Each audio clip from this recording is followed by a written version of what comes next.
Power bill through the roof? At 320 Solar, that power bill will be no more. In fact, about 90% of our customers report lower solar payments than with electricity. That's more power in your pocket. 320 Solar. Power up.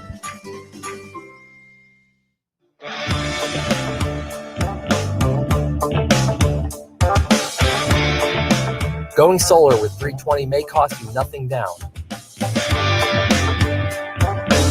But the work we do is not a $0 job.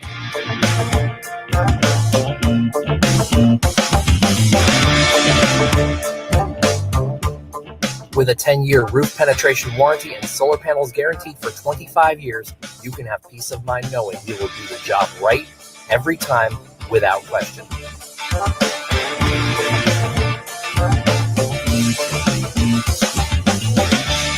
.320 Solar. Power up. 5-2, that's a great team win. Leaving the Death Star victorious on the Giants. Let's go. Everybody.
Evolution.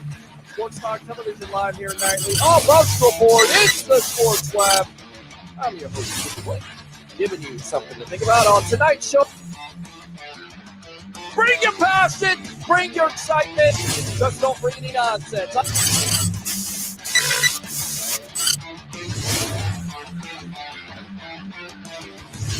Will you shut up and be quiet?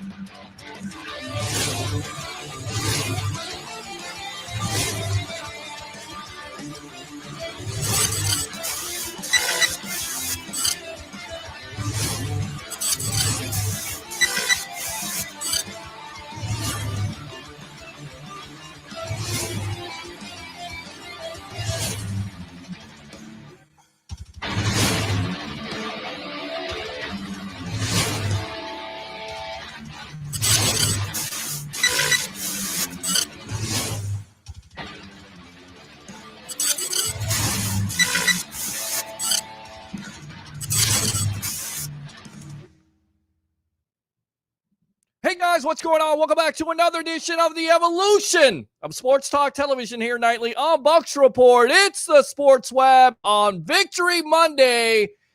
After that resounding win by your Tampa Bay Buccaneers over the Las Vegas Raiders, 45-20. Bucs fans, what do you think? What's going to be their reaction today? I want to definitely hear from you. But on tonight's show, again, we call this the Sports Web, the evolution of sports talk television. We'll have the Tampa Bay sports broadcasting legend, 40 years of sports broadcasting experience, Mr. Al Keck. Again, WTSP Channel 10, WFTS Channel 28 on with us. No Leo Haggerty tonight, but we will have Rick Hughes from the cheap seats. And then at 10:30, if you watch that intro for the pregame show edition, if you missed it, you got to see it again. Liam Mitchell, YouTube extraordinaire, fan-to-fan network, will be on with us talking about that big Bucs win. And then, of course, we'll take your phone calls. 727-255-0391 and 727-255-0391. Join the 67,000 following we have here on Facebook, of course, live on Facebook, YouTube, Twitter, and that Bucs Report Twitch channel. Do three things for me to start off this show. Bring your passion. Bring your excitement. Just don't bring any nonsense. So, without further ado, let's get him on, the Tampa Bay sports broadcasting legend, Mr. Al Keck. Welcome to the evolution of sports talk television. And the Bucs are 5-2. Another impressive performance by Tom Brady. You know, Al, I thought this guy was toast. I thought he was done. I thought his arm wasn't good anymore. I didn't think he was that smart. He's not the greatest of all time. You're getting a guy that's a worn out version of himself. And yet, you look at the statistics here, and stats don't lie. They may be for losers to some people, but they don't lie. 33 for 45, 369, 4 touchdowns, no interceptions, including also a 1-yard plunge into the end zone, his second of the year. So he accounted for 5 touchdowns. What gives here, Al Keck? It's interesting. When you're listening to some of the media right now, first of all, one of the first things they say is, hey, you know, these Buccaneers, they just may be the best team in the NFC. Oh, and by the way, you know, Tom Brady, maybe he is the reason for the success in New England.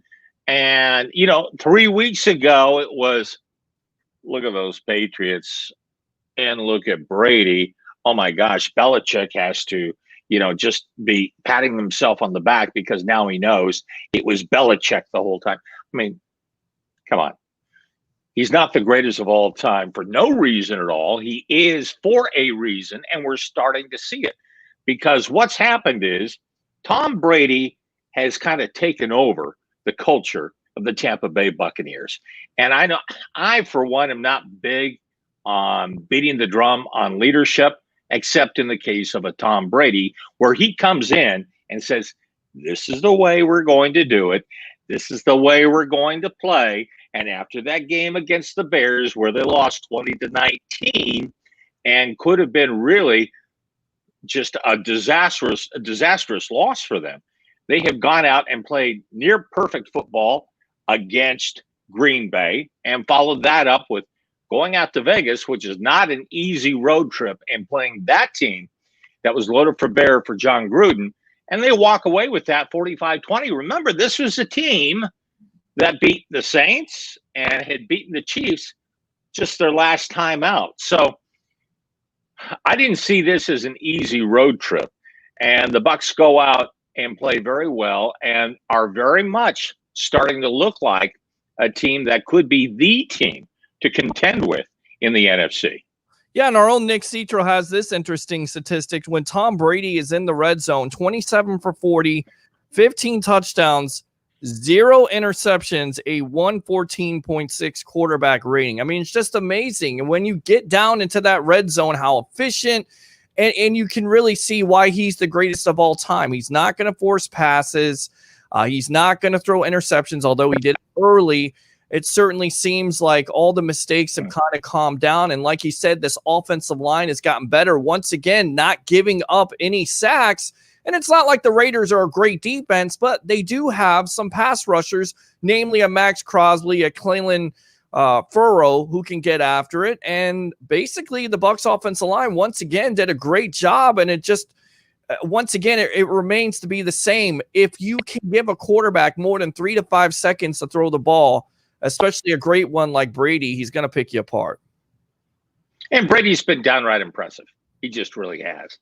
And again, he's 43 years old, and, you know, this so-called dead arm and doesn't have an arm anymore. It's just the most ridiculous thing in the world. How about the bomb to Scotty Miller? You know, he had plenty of arm there, and, you know, some of these other passes. That said, again, the numbers 33 of 45.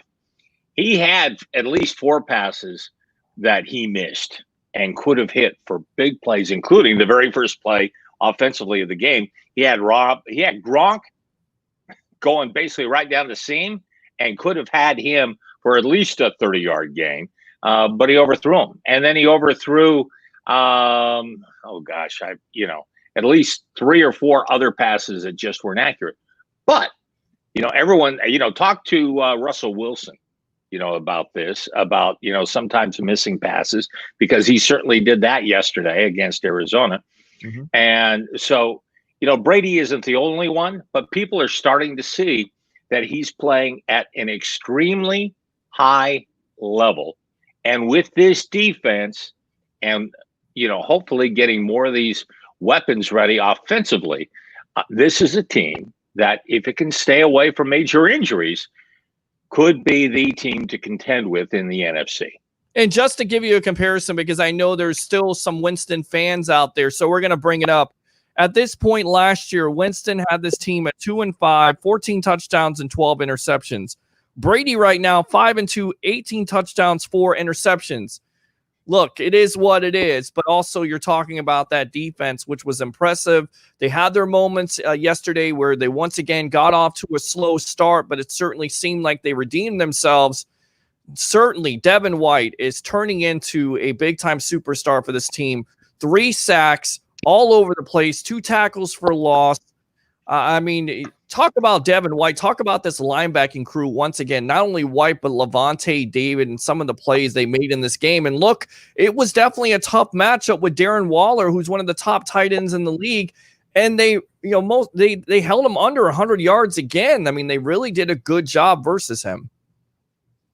I'm a little surprised they didn't go to Waller a little more, because it looked like that was a mismatch that they were going to be able to take advantage of throughout. Now, while David has speed, he doesn't have Waller's size. And it seemed like, he would get out in the flat or somewhere near a sideline, and David couldn't hang with him. But, this is a classic game of how the Bucs would have let this slip away a year ago, because they had the lead. And then they allowed the Raiders to get back into it. All of a sudden, it's a 4-point game with the Bucs in the lead, and that's when the Bucs simply use their defense to pull away. Now, a year ago, or with Jameis Winston, since you're talking about Jameis Winston, invariably that would be a time when Winston would turn over the football, or throw an interception, or there would be some type of major mistake here that would really keep that comeback going and go the other way. And the Bucs were able to stay away from that and build on it defensively, especially with that young secondary. And they pulled away for, what looked like was an easy 45-20 victory. But, and I know it was nowhere near that easy. No, it was definitely not that easy. I tell you what, let's go out to the webheads, read some of these comments from these guys. First win against John Gruden. Mike says, hopefully the Antonio Brown signing works out. We'll talk about that in a moment. And I want to give you kudos when you get on screen there. You were one of the first guys that said on Bucs Report, and as you're styling and profiling, that said that the Bucs should take an opportunity, take a chance, a flyer on an Antonio Brown. Sure enough, all hell broke loose on Friday night as Adam Schefter reported that they signed him to a 1-year contract. The terms were released yesterday, 2.5, a lot of bonuses in there. So I give you props for, saying that. Now, I guess my question is, do you think it can work out? I wasn't necessarily, a big fan of the idea, but I'm going to give it a chance because Tom Brady has signed off on it, and Bruce Arians and Jason Light seem like they've signed off on it. We'll talk about that more later, but your thoughts on the Antonio Brown signing? Well, I can remember when I first brought it up some time ago. What I said was, can you imagine a lineup with Evans, Godwin, Gronk, and Antonio Brown? Yeah. And when you think about that, that is mind-boggling.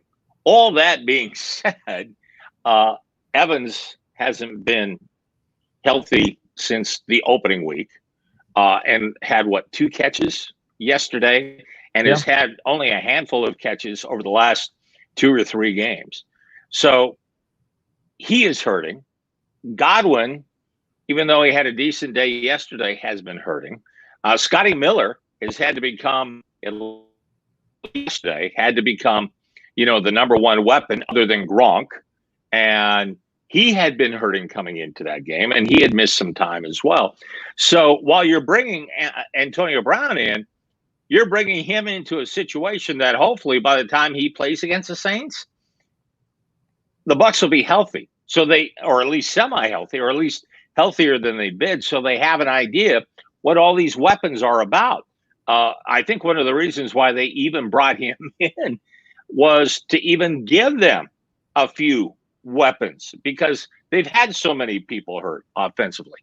So that's what I'm waiting to see. I want to see a lineup where Mike Evans is targeted more than twice. Now, the reason he's targeted only twice is because the Raiders double teamed him on everything, and they simply decided we're not going to allow Mike Evans to beat us. So Mike Evans is just a decoy getting blanketed on every single play, and Tom Brady, as only Tom Brady can do at this point, found the open guy. And this Sunday, it happened to be Scotty Miller. But I think the odd man out in all of this, and I know a lot of people want to say, well, I mean, Mike Evans, his targets are going to go down. Or Chris Godwin, his targets are going to go down. Will they keep throwing to Gronk as much as they had if they bring Antonio Brown in? Now, the guy that's going to suffer from this is Scotty Miller. And to me, if you can have a lineup with Mike Evans, Chris Godwin, Antonio Brown, that is an incredible lineup. And let Scotty Miller get healthy and learn his craft a little more. I mean, he's what, a second-year guy?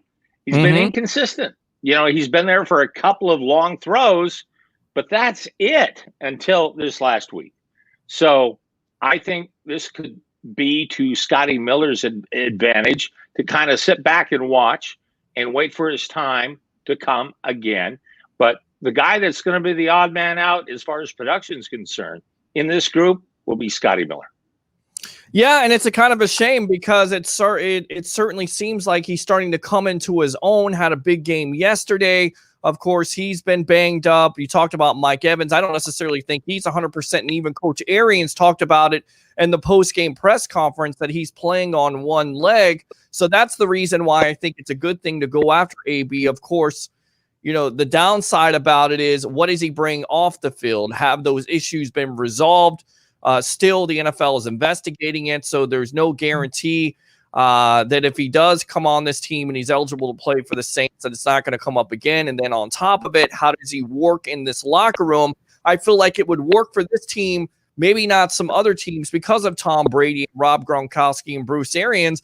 And the report that came out from Pro Football Talk yesterday says Bruce Arians to Antonio Brown, be a team player or be gone. I mean, that's what it's going to come down to. And this could be Brown's last chance to really play in the NFL if he screws up. Well, Antonio Brown was not a problem with the Patriots. It was his issues off the field that had nothing to do with the New England Patriots. And the Patriots simply, once all those things came out, they didn't have a choice. They had to let him go. So Tom Brady believes, and I'm sure the Buccaneers have said, Tom, it's on you now. Okay, you keep. I'm sure he's going to be fine. I'm sure he will be fine. And if he isn't fine, well, then he's gone.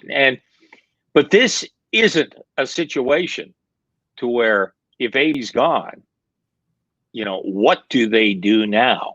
He is a complimentary piece. What a complimentary piece.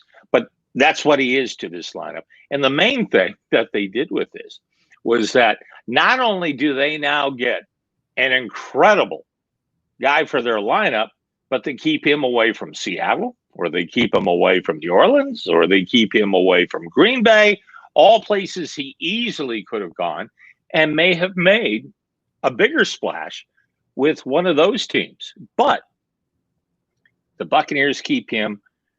Antonio Bryant certainly knows, the possibilities here as far as maybe playing in a Super Bowl and all of that stuff, what all that means. So we'll see. And if it doesn't work out, what have they lost? Everything's an incentive-laden contract. He's not going to go into this locker room and completely obliterate it. And he'll be, if he's a problem, he'll be gone.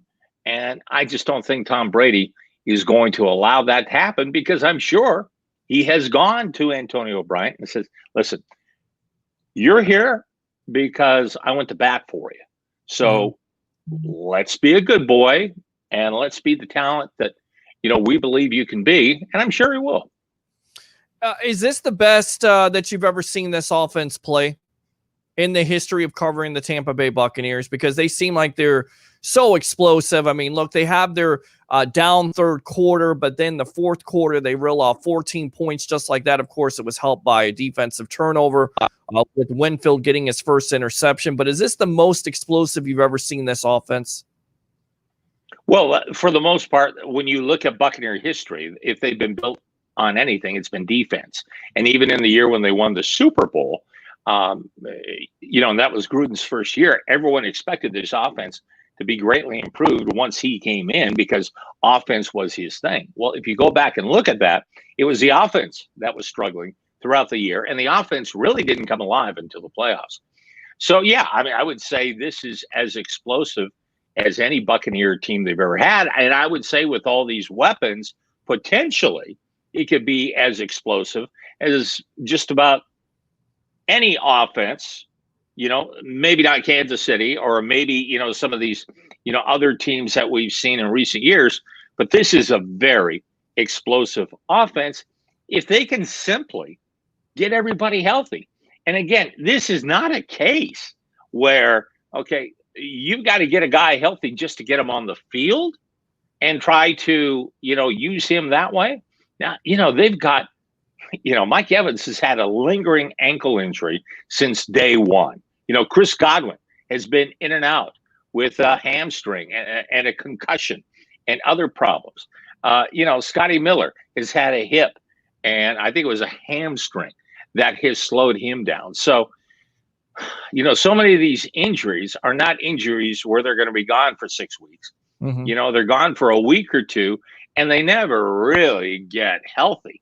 And here's hoping that, we've got, this team has got to get Mike Evans involved somehow, some way, and have him be the weapon that he is, because when he does, everything will start playing off him.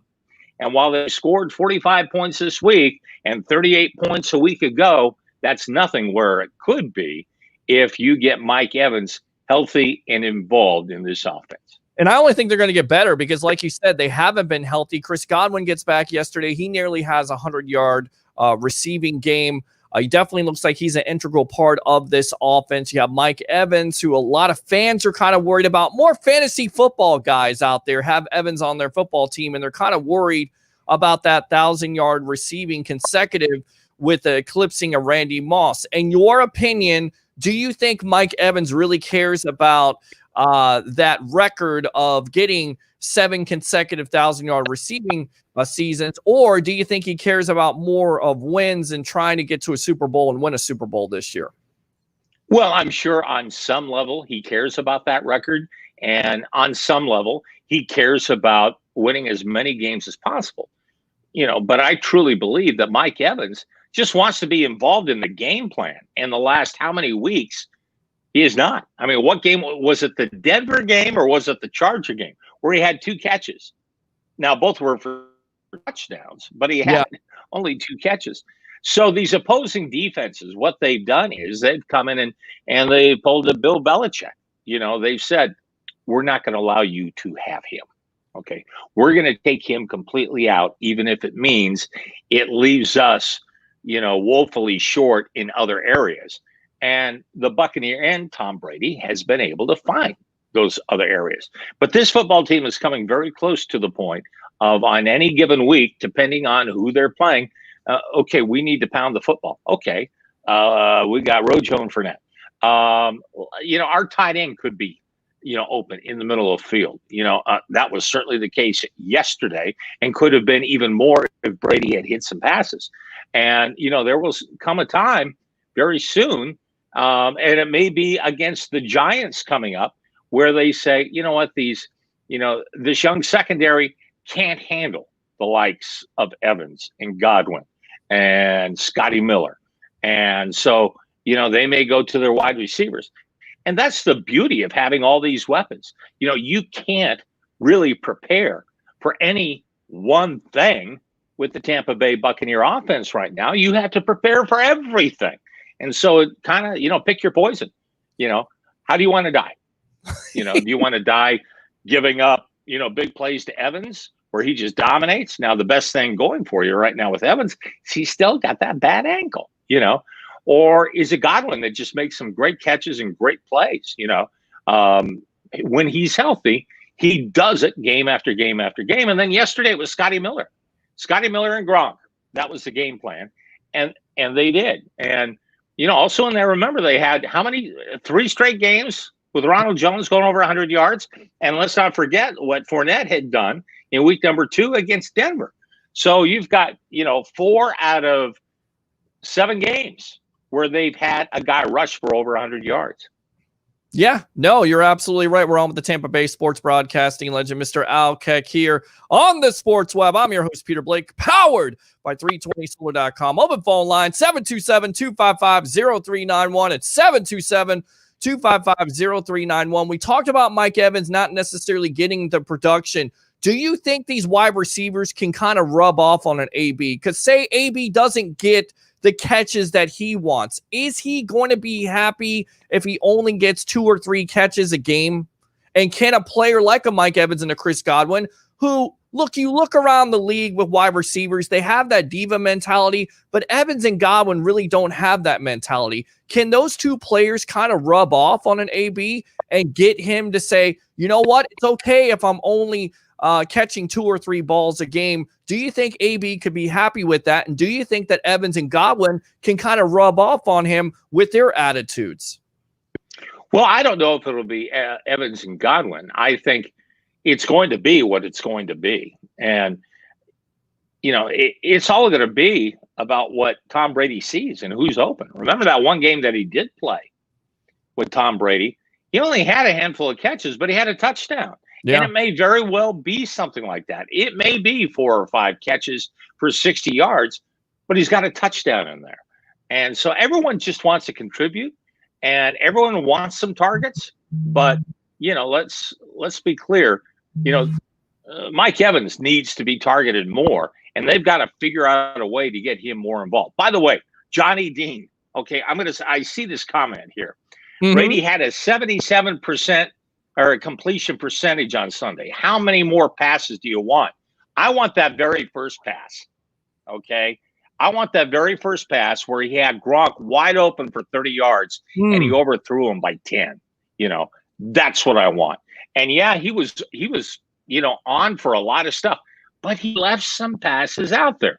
I'm just saying, he ain't perfect. He's still the GOAT, but this offense can get better. And do you think it's the missed reps, the missed opportunities in the offseason, still trying to get accustomed to it? That's why he isn't as sharp. I mean, I'll take 369, 4 touchdowns, and no interceptions all day long, but you're exactly right. He is missing some passes, especially early on in the game. Is that just him, or is that just missing those reps in the offseason, in your opinion? And can he get... No, I don't think it's reps. I think what it is more than anything else, I think it's being with the new team. I mean, let's remember, he didn't need a wristband looking up plays when he played at New England, because he played in that system for, 19 years or whatever it was. Okay. Sure. I mean, and he knew, his progression, bum, bum, bum, bum, he knew all that stuff. And, he just missed some passes. And while he accounted for 5 touchdowns, that's right, 5 touchdowns he accounted for, it easily could have been 6 or 7.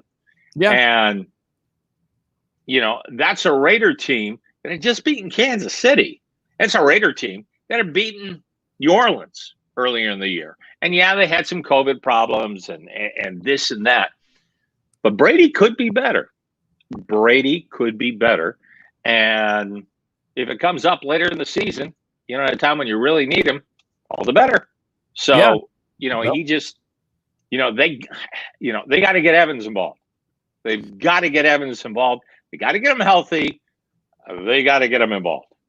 But just think about it this way. Evans is not squawking about it. He's not having that diva mentality like a lot of wide receivers. He understands it. Tell you what, let's go out to the webheads here, read these comments, and then we'll get out to the phone line here of Curtis.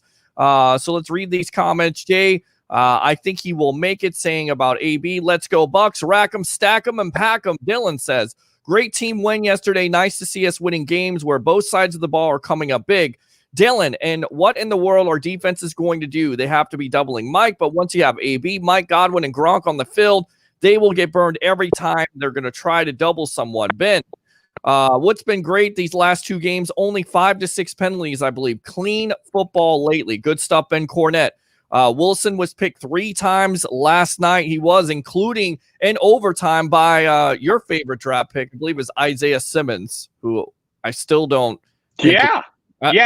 I still don't think he's a great draft pick, Al, because they have started off slowly with him. But he picked off Wilson last night. Oh, okay. All he did was set up their biggest win in how many years? Okay, fair enough. It's 1 game. You got me. All right. I got a stat through 7 games this year. We got 7 turnovers compared to last year, 17. I mean, that's the difference. It really is. It's a big difference. How many points for the other? How many points for the other team? I got to get. We've got to get on that. We've got to get on that statistic and see it. And I hate to say it, but it's a big time difference, and it definitely changes the faces of games. Great debate for Steve McClendon when he was on the field. Felt like he was hearing his name often. Definitely big time acquisition. Got out of that god awful place with the New York Jets just in the season, and now he's on this defensive line with Todd Bowles again, who he played under, and he played well yesterday. Bring the Saints week 9 already. Let's go, says Antonio. Brady is on track for 38 touchdowns this season. Thought he was done, right? Sean says, plenty of years down the road for Miller. Hey, boys, what's going on in Bucs land tonight? What's going on with you, Mike? 10-3 Rams over the Bears in the second quarter. Mike, again, it's freezing tonight, below 12. Burr. I've seen I haven't seen the signing on Bucs.com. Khalifa says, I think AB is going to work out. Antonio, be a good boy. Yash says, hello, Bucs family. Bring your passion. Sean says, Sean Payton will rue the day he called an option pass deep up 2 touchdowns week 1. Saints have rubbed the Bucs' nose in it in the past decade. It's payback time, fellas. I agree with you on that. If AB tires... You want payback time? Mm-hmm. Try this. Mike Thomas. Michael Thomas. Yeah. He got hurt on a stupid play late in the game and hasn't been on the field since. Yep. And right now the Saints are not the same football. They have not been the same football team since week 2 of the season. And so, the Buccaneers, granted, they need to beat the Giants first, but once they get another opportunity to play the Saints, they have to take advantage. They have to take advantage there. And how ironic is it that the Saints were going to sign AB last year, but didn't because he brought his entourage. But now the Bucs signed him. They keep him away from the Saints and the Seahawks, and it may come back to bite him. And then you know what? If AB tries that same stuff here he did with Juju or Mike, I would love to be the locker room for that. Mike ain't no Juju. Antonio, who cares about 1,000 yards? It's about the championship. I agree. We read that comment already. Antonio says, I don't care about Evans' 1,000 yards. It's about winning games at all costs. This team, it's not about individual. Damn right, says Jay. Al, let's see. I want Jones to catch easy balls. Antonio, Mike Evans, those need to do their job, period. Tom Brady is about winning, not about stats. Mike, like I said last night, Bucs could have scored 60 burger easily. Pete, first time listening, love it. Thanks a lot, Pete. Appreciate you. You're a webhead now. Welcome to the evolution. What is the evolution of sports talk television, Al Keck? It's a cross between a TV show, a radio show. You can call in, you can text in, but join the 67,000 following we have here on Bucs Report. I'm your host, Peter Blake, along with the Tampa Bay sports broadcasting legend, Mr. Al Keck. How many targets will Evans get once AB is on the field? It's a good problem to have. But at least you know that Evans is not going to go to the coach or go to somebody or go to the media and say, I'm unhappy with Tom Brady, because he's not. He doesn't have that mentality. Do you think SMB? Well, let's not, we haven't seen that yet from Mike Evans. And not to say that Mike Evans is that kind of guy, but I think there will come a time when the powers that be at One Buck Place, or the old One Buck Place, what used to be called One Buck Place, have to start thinking, oh my God, we've got one of the best weapons in all of football right here. Why has he been taken away? What do we need to do to get this guy going again? And while Evans has been, a good Cowboy so far, he knows how valuable he is to this team. He's going to need to speak up and make sure that this offense find a way for him to get open and use him. All right, I want to go out to Curtis from Newport Richie. Curtis, you're on the Sports Web, the evolution of sports talk television. Yours truly, along with the Tampa Bay sports broadcasting legend, Mr. Alkek. What do you have to say about that 45-20 win over the Raiders yesterday? Well, we already kind of predicted they're going to blow them out. But how impressive was Devin White, though? I can't hear you, though, bud. Go ahead, speak up. I said, how impressive was Devin White? Oh, Devin White was really impressive. I mean, 3 sacks yesterday, all over the place. I mean, he's got speed from sideline to sideline. Here's a player in his second year. He was showing flashes of brilliance in his first year, and he wasn't even, healthy for it. Now he's healthy. He seems like he's definitely comfortable in this defense, and he's going to be a superstar. And whomever said that the Bucs shouldn't have drafted him, 5th overall pick is an idiot. Oh, by the way, that was me. I'll go ahead and buzz myself. Here we go. Yeah, because I was wrong about it, and I'm willing to admit it. And if he definitely fits this defense, which it certainly seems like he does, and they've let him loose the last couple of weeks here, Curtis, it's been unbelievable. Your thoughts? Yeah. Well, I got a couple questions for you and Al, actually. So sure. My first question is the pass to Scotty Miller for the touchdown. Yeah. Tom Brady does those all the time. Now, I had an argument with a guy yesterday is Jameis Winston couldn't make that pass. But more often than not, that pass would have been picked off by Jameis Winston, correct?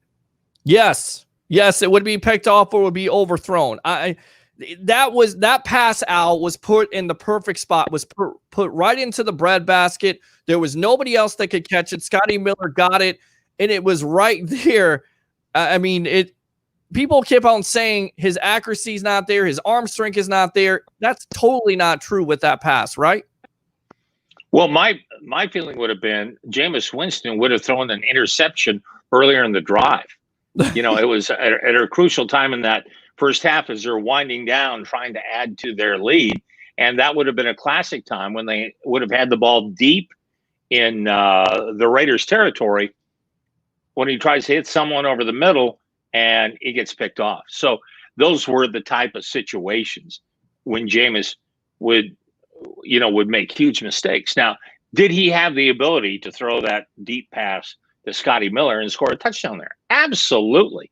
But it would have been the mistakes prior to that point that wouldn't have made that pass that big at that time. Let's remember here, okay, Winston it was 7 pick sixes a year ago, right? Mm-hmm.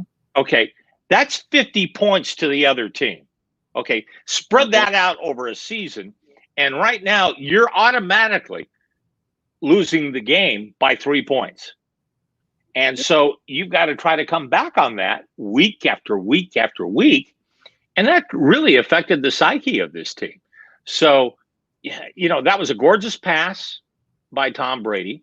Beautiful play. We've been waiting for that from Scotty Miller all season long. And that was a key play in the game because that kept them on top at halftime. And when the third quarter came, momentum had changed. It had gone to the Raiders. Raiders cut it to 4, but where the Buccaneers would let it slip away a year ago with a turnover or with a big mistake, the defense puts the hammer down, and so does Brady, and they pull away. And, when you look at the final score, the next day, and like 45-20, man, they just laid it on the Raiders. They didn't lay it on the Raiders as much as that score looks, but the Bucs will take it.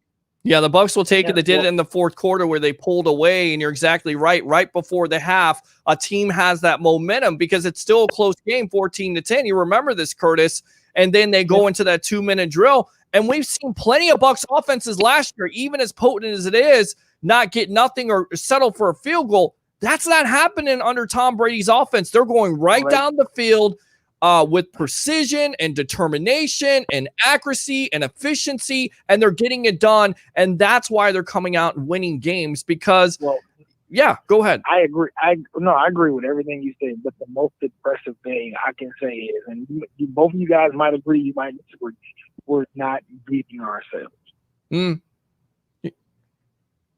Because as a Bucs fan, I've watched a lot of games where we beat ourselves. I didn't hear what you said. What did you say? I said as a Bucs fan, there's a lot of times when we lose games because we beat ourselves. Oh, yeah, absolutely. And when you're not beating yourself with penalties and turnovers and stupid mental mistakes, and it goes back to, Tony Dungy football 101. Don't make mental mistakes. Don't be the self-destruct Bucs. And if you're not the self-destruct Bucs, you've got talent on both sides of the football. It's not just your offense, but it's your defense. And it's also your special teams because you're not worrying about missing a field goal. Once again, Ryan Suckup kicking his field goals, kicking extra points. It doesn't seem like it's a big deal now, but it's been certainly a big deal the last couple of years, and now it's not. And that's not one of the things that you want to have to worry about and have drama about. You don't want to, you want those situations where a kicker has to make his extra point. He's going to make his extra point. If it's a gimme field goal, if it's 29-yard field goal, you don't have to move over to the left or the right side or go back 5 yards or turn around and spin around or some other garbage like that. The guy just kicks the field goal. That's it. That's all you do. Just do your job. And I got two more questions for you guys. The first question is, when did Donovan Smith become an all-pro? What now? When did Donovan Smith become an all-pro? When Tom Brady chewed his ass out, when he chewed the rest of that offensive line out for that unbelievably horrific performance versus the Chicago Bears. Because you haven't heard anything from Donovan Smith, and it's a good thing. And I know there's people out there that will still get on this show and say, cut Donovan Smith. Guess what? He's playing better, ladies and gentlemen. And if he continues on that track, he's going to be on this team for the long haul. Yeah, he's playing lights out. Yes, the whole offensive line is playing lights out. You're not giving up any sacks at all the last 2 games. Hello, that's where you want to be. You protect your quarterback, you keep him clean. He's going to pick the defense apart. So, and for Al, I got one question for you. Me and Peter actually touched on this Friday, and I want to just know your opinion on it. But what is your opinion about Josh Rosen potentially growing in this organization? About Josh Rosen being a part of this organization? Yeah, growing in. He's what I think quarterback. Yeah, future quarterback of this team. Hey, listen, he's a former first-round pick that was taken in the top 10. And so if a guy like that becomes available and you can get him for the price that you're getting him for, and you're not having to give up anything to get him, why not get a guy like that, bring him along, and just see what he can do? I mean, remember Brad Johnson? Brad Johnson didn't even play at Florida State. He still got drafted somehow, some way by the Minnesota Vikings. He ended up having a very good NFL career, including winning a Super Bowl. So you get a guy like that, you develop him, and you just see what he can do.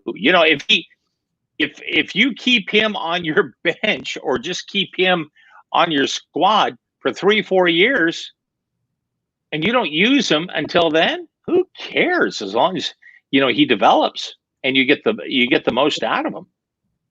Absolutely. All right, Curtis. Anything else?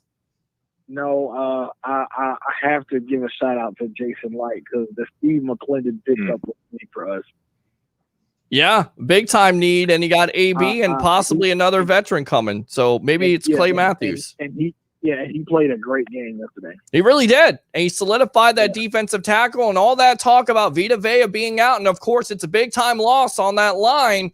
But that run defense, once again, holding another good young running back in check, and a Josh Jacobs making him non-existent. That's what you have to do. McClendon was a big part of that. Did any receiver? I know no running back had 100 yards, but did any receiver even have 100 yards? Yeah, Nelson Aguilar. I think I'm pronouncing his name right locally. He had a couple big catches. Yeah. Angelor. I think it's Nelson Angelor, but yeah. No, it's Angular, and Angular. you know, he also missed some big plays too. And but you know, you're absolutely right about Jason Light and Sean Osborne. I see your comment here saying credit where credit's due. Jason Light is not the idiot he was portrayed to be, and I was his biggest. You know, I talked against him as much as anybody did early last year because I just couldn't see where he had gone with drafting all those defensive backs and using all those picks on that, and it wasn't showing up on the field at all. And I was trying to understand really where is he going with this team, and now we see. And you know, the thing I like about the McClendon deal is that as soon as Vita Vea goes down, you know, he already had a plan. And I'm sure he's got a plan for every position. Okay, if we lose this guy, what can we do? Who can we get? Because it's very obvious this team has pushed all chips to the middle of the table, and they're going for it right now, and it's paying off in spades. Absolutely. You're 100% right. Well, that's like when OJ went down, I wasn't worried because I love that kid, Tanner Hudson. I love that kid. Right. You like Gronk too, right? Because he's not washed up either. A lot of people said he's washed up a couple of weeks ago, and he's not washed up either. So washed up where? Where he's blocking defensive ends on the left side of the offensive line? Are you serious?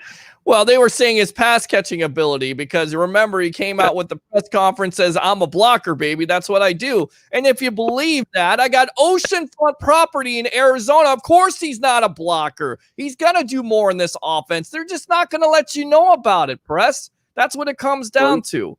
So well, I don't like to troll people, but we're having all these Patriots fans come down because New England sucks right now. But, well, that's okay. That's all right. You know, they can join it. It's definitely okay. They got a rich history. I mean, sure. You can never change the past, but we're talking about right now. We can't go back in time. We can only move forward. Sure, absolutely. All right, buddy. Let me fire those cannons for you. Great call as always. Thanks a lot, Curtis, for calling, and definitely use that second phone call here on the Evolution, all right? Powered by 320solar.com. All right, good stuff, Curtis. Open phone line, 727-255-0391 at 727-255-0391. It's the Sports Web. I'm your host, Peter Blake, along with the Tampa Bay sports broadcasting legend, Mr. Al Keck. Let's go ahead and go out to the web heads. Brandon says, do you think SMB has regressed? That would be Sean Murphy Bunting. From what you saw of him yesterday, I don't think he's 100% healthy. And I think ever since he's had that injury, he hasn't been that great. So is he regressed or is it an injury situation in your opinion, Al? Well, I think he's hurting, but still, I mean, the problem with playing, cornerback is that the slightest mistake, it's going to show up like you wouldn't believe. Mm-hmm. And, we don't really notice all the other plays that he's making, except when a guy, he's covering or chasing, makes a catch. I think he's done, he has really progressed very well. And I think if he didn't have this injury, I think, I think we'd be seeing, something better from him.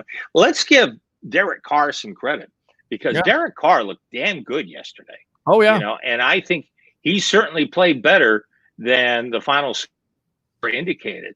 And, if, he a couple more passes here and there, and the Raiders could have been right in the middle of this later on in the game. And the major reason for that was Derek Carr. Yeah. But, when you need a turnover, you got it. Mike Edwards makes a play. He's made a play this year in Denver late in the game. I mean, he was thought as being the forgotten man ever since Winfield has joined this team. And, of course, Whitehead has stepped up, but they're playing the third safety role. He deflects the pass, and it goes right into Antoine Winfield, causes the turnover. And that's what kind of basically changes the game at that point, gives the Bucs short field position, and they're going to kill you. You can't make any mistakes versus a great football team. And right now, as crazy as it sounds, the Tampa Bay Buccaneers are that great football team where if you make a mistake, they're going to make you pay in the red zone. And they've done it just about about the only game where, to me, I mean, well, the Saints obviously, but against Chicago, against a very poor offense, they really didn't make Nick Foles pay the way that they could have made Nick Foles pay. And in some ways, and I've gone back, I watched that game again, and I just wonder if Chicago is just one of those teams because of the way they can put pressure on a quarterback and the way they just beat up that Buccaneer offensive line, that, if they play 10 times, would the Bears win 6 or 7? Simply because they're not as talented as the Bucs all the way around, but the matchup may just be better, with that, with the Bucs offensive line trying to take on their defensive line. And, I don't know. I thought originally that Bears loss might come back to haunt them. But I think the Bears, if you take, that a lot of their offense out of the equation, and again, they're hurting now because they're missing so many weapons as it is now as well. But, I think with that defense, I think that defense is a whole lot better than people give them credit for. And I think that defensive line would give the Buccaneers fits no matter when they played. I agree with that, but I also think it comes down to Thursday Night Football. When you have a short week, you have all those injuries. I would say, look, if the Bucs and the Bears meet up in the playoffs, I think the Bucs would be more prepared. They'll probably be more healthy, and they won't be on that short week. So I'm going to chalk that up as a Thursday Night Football game. That's how I would say. But you're exactly right. The Bears defense is unbelievable, especially that pass rushing demon and Khalil Mack and Robert Quinn and Akeem Hicks. I mean, they're monsters. How about the maniac at linebacker who looks like a young LT week in and week out? Devin White is that maniac, says Ozzy. That is not Sean Osborne. That is Ozzy the sports junkie. We should know who that is, but he uses his real name. We're just going to call him Ozzy. White better learn to cover. Great show, Peter Blake. Antonio. Like Khalif, you said that, and I saw some really good coverage out of Devin White. I don't think it was all Devin White. Let's see here. Evans can't get separation, probably due to not being 100%. AB is security, so I see Scotty being used, but once Evans is healthy, I do see his touches being limited. And again, it's a good problem to have, and it's not like the Bucs can't go to 4 wide receiver sets and still get Miller on the field. They're going to figure out a way. Bruce Arians, Byron Leftwich will have a plan and figure out a way to get Ozzy was wrong about White and Vea. Double buzzer, Pete. There you go. I'll double buzzer you. That's okay. That's why we're not general managers. We're sports talk show hosts here. Did Ozzy ever get his phone back from the Cheesehead? Let's see. Credit where credit's due. Jason Light is not an idiot. He was portrayed as. Evans is doing his job because he's getting double teamed. So that leaves other receivers open. I think design some plays to get Evans open and confuse the defense. I live in Houston and already like your show. Thank you, Pete. Thanks a lot for joining us. Let's go back out to Curtis. Curtis, you're on the Evolution of Sports Talk Television using your second call. You're on with yours truly, along with Tampa Bay sports broadcasting legend Al Keck. What do you have to say? I meant to ask both of you guys a question. So looking into the future, we have a successful season like we think we are. Yes. What are the chances people are going to be after Byron Leftwich and Todd Bowles? Good problem to have. I think there's certainly a distinct possibility they're going to be after Bowles because Bowles has coached before. I'm not sure Bowles wants to coach again. I think he's happy with being a defensive coordinator. Al, we've talked about this, Al, with Byron Leftwich being a hot commodity. Of course, people would say, well, it's a second year where he has a high-powered offense.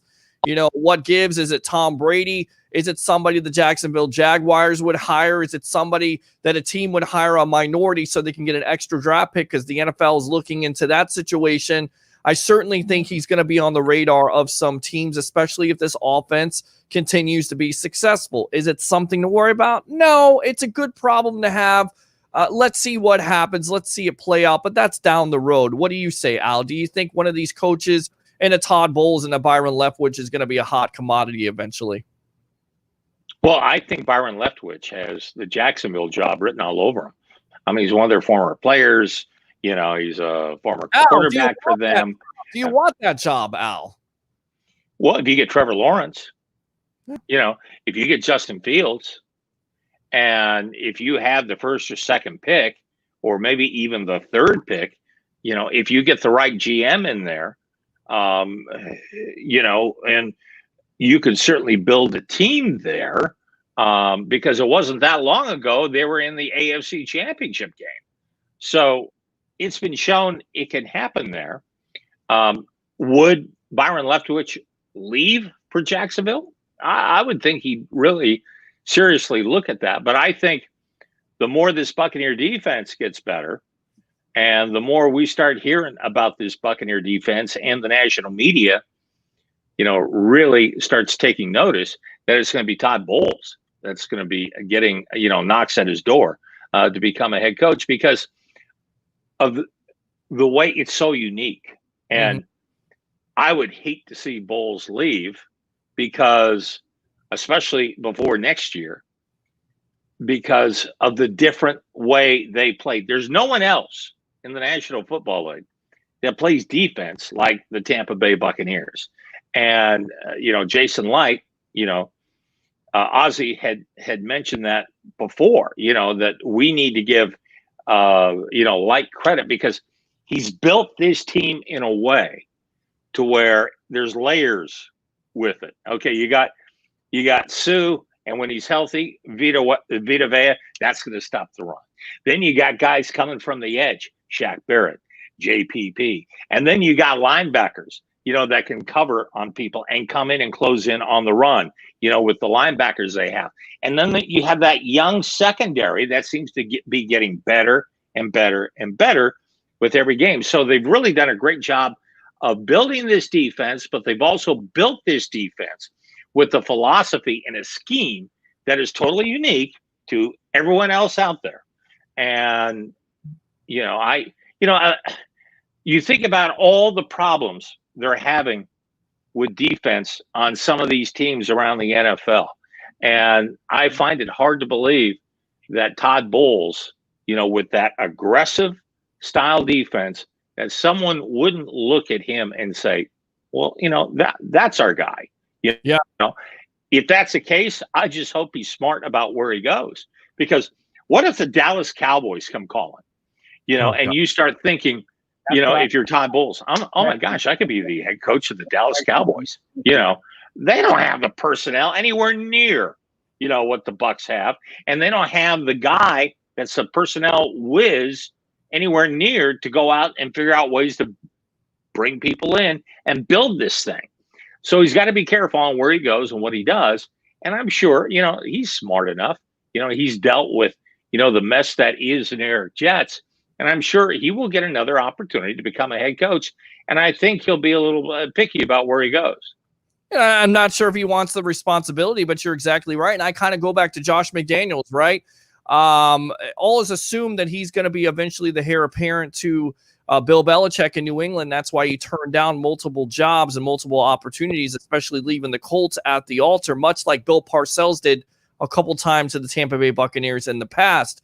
So if there is some assurance by Jason Light and Bruce Arians saying, look, Byron Leftwich, you're the heir apparent to my job, then most likely he'll stick around. If there is none of that and Bruce Arians wants to stick around, then you could certainly see Byron Leftwich moving on. But it just depends on, if you win a Super Bowl, if you have success, how long do you want to stay on this team? Because, look, the grass isn't always greener on the other side. I get it. Leftwich has never had a head coaching opportunity, but be careful what you wish for. McDaniels got a job in the first time of his career with the Denver Broncos, started out well, and it was a complete disaster. And ever since, he has been an offensive coordinator. So it takes some time. Raheem Morris got the job he wanted, wasn't even a defensive coordinator, was made a head coach of the Tampa Bay Buccaneers. At first it was good, then it turned out to be a disaster. So Byron Leftwich is going to absolutely have his opportunity, and he may not necessarily want to go to another franchise because the Bucs are so good and they're so well organized. Does that make sense? Well, yeah. Well, that's like, I feel like Leftwich, Bowles, and the offensive coordinator from Kansas City are going to. Eric Bieniemy needs a job. If Eric Bieniemy does not get the Jets job, because to me, Sam Darnold needs to be developed. If not, what about him going to Houston with Deshaun Watson? because they need a coach. Wow, that would be unbelievable. That would be great for Deshaun Watson because Watson Absolutely. there is killing it. So both of those, I would go to the Texans over the Jets, but I'm just saying quarterbacks you could develop. Any one of those teams should be trying to hire, not just interview. They should be beating on his door. Absolutely. Agree. Good stuff, Curtis. I mean, if you look at it, I mean, the Jets, the Falcons, Houston, sure, and even I believe Dallas, they're all going to be looking for coaches next year. Oh yeah. Oh, absolutely. They are. I think Mike McCarthy is out of there. In 1 year, Al, do you think what Curtis says here? Do you think Mike McCarthy could be fired after 1 year with the Dallas Cowboys? These are the Dallas Cowboys. And if they go 2-14 or 3-13, anything can happen. And I think there's going to be such incredible pressure. I mean, when you watch the game against Washington and you see Andy Dalton just getting drilled, the way he got drilled, and the fact that nobody on that Cowboys team came up and went after Bostic, that should have been a flat out fight. If that happened, if that happened in a Buccaneer game, I can guarantee you that JPP and Ndamukong Suh would be some of the first people on the field throwing haymakers. Yeah. Not that you absolutely want, that kind of, craziness or, lack of discipline or whatever. But if you're going to become a team, you got to take care of a teammate. And this is now your backup quarterback. And the way that Bostic hit, Andy Dalton, and for the Cowboys to just stand there, not even help the guy up, I mean, there are a whole lot of problems with that team. Yeah. And I don't know if Mike McCarthy can survive that. Well, the reason why he may survive here, guys, is because you're playing the god-awful division of the NFC East. I mean, 2-3 wins right now. That's unbelievable. I mean, I agree with you, Peter. And then, I mean, look, you lost Dak Prescott for the year. Sure. And pretty much Andy Dalton is. Well, he's this right now. But you still have to protect. You still have to protect Andy Dalton. Correct. Oh, agree. Okay. He's still your starting quarterback, and it's absolutely reprehensible that nobody did anything to protect him, let alone even help him up. If that happens on any other team in the NFL, believe me, there are major fights going on. Yeah, that's when it's okay for Ryan Jensen or one of those tough offensive line to stick their nose in and basically pick up a 15-yard penalty. What else, Curtis? Well, I was going to say, God, I just lost what I was going to say.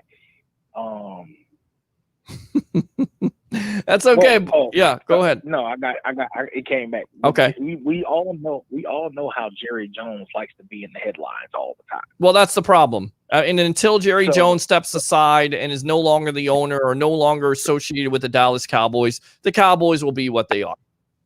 Jerry Jones is going to hold on to dear life until, God forbid, God rest his soul, anything happens to him. Jerry Jones is not going to let anybody make any decisions except for Jerry Jones. Yeah. He's just like Vince McMahon. Exactly. That's exactly the comparison right there. He'll go down with the Titanic, and right now, both of those organizations, WWE and the Dallas Cowboys, are very similar. It's like the Titanic. They're going down. It's really ugly right now for a lot of Cowboy fans. I feel bad for Cowboy fans. They always have these high expectations. They have somewhat of talented players on this team, maybe not defensively, but offensively they do. They always have these high expectations, and they're not able to get it done. Well, here's the thing, Peter. Here's your problem. I mean, how is Jerry Jones really suffering? Because if there was no COVID, you'd still have a packed stadium, and they would still be the talk of the National Football League. Now just losing. Okay. So are people going to stop going to Cowboy games? Are people going to stop, talking about the Cowboys? No. But there's got to come a time when Jerry Jones has to decide, you know what? Maybe I need a personnel guy in here that's one of the best in the country, And I'm going to leave it up to him to build this team. Maybe I need a head coach that this personnel guy and the head coach are joined at the hip, and together, they can build this team up. And that's what it's going to take. But the problem is Jerry Jones isn't going to allow this to happen. And it's not going to be a situation where Jerry Jones is going to have to suffer other than maybe his ego, because he'll still have a packed stadium. Everyone will still buy Cowboys gear. They will still continue to talk about and go to Cowboys games ad nauseum, because it'll still be a Cowboys town. And until he gets embarrassed to the point to where,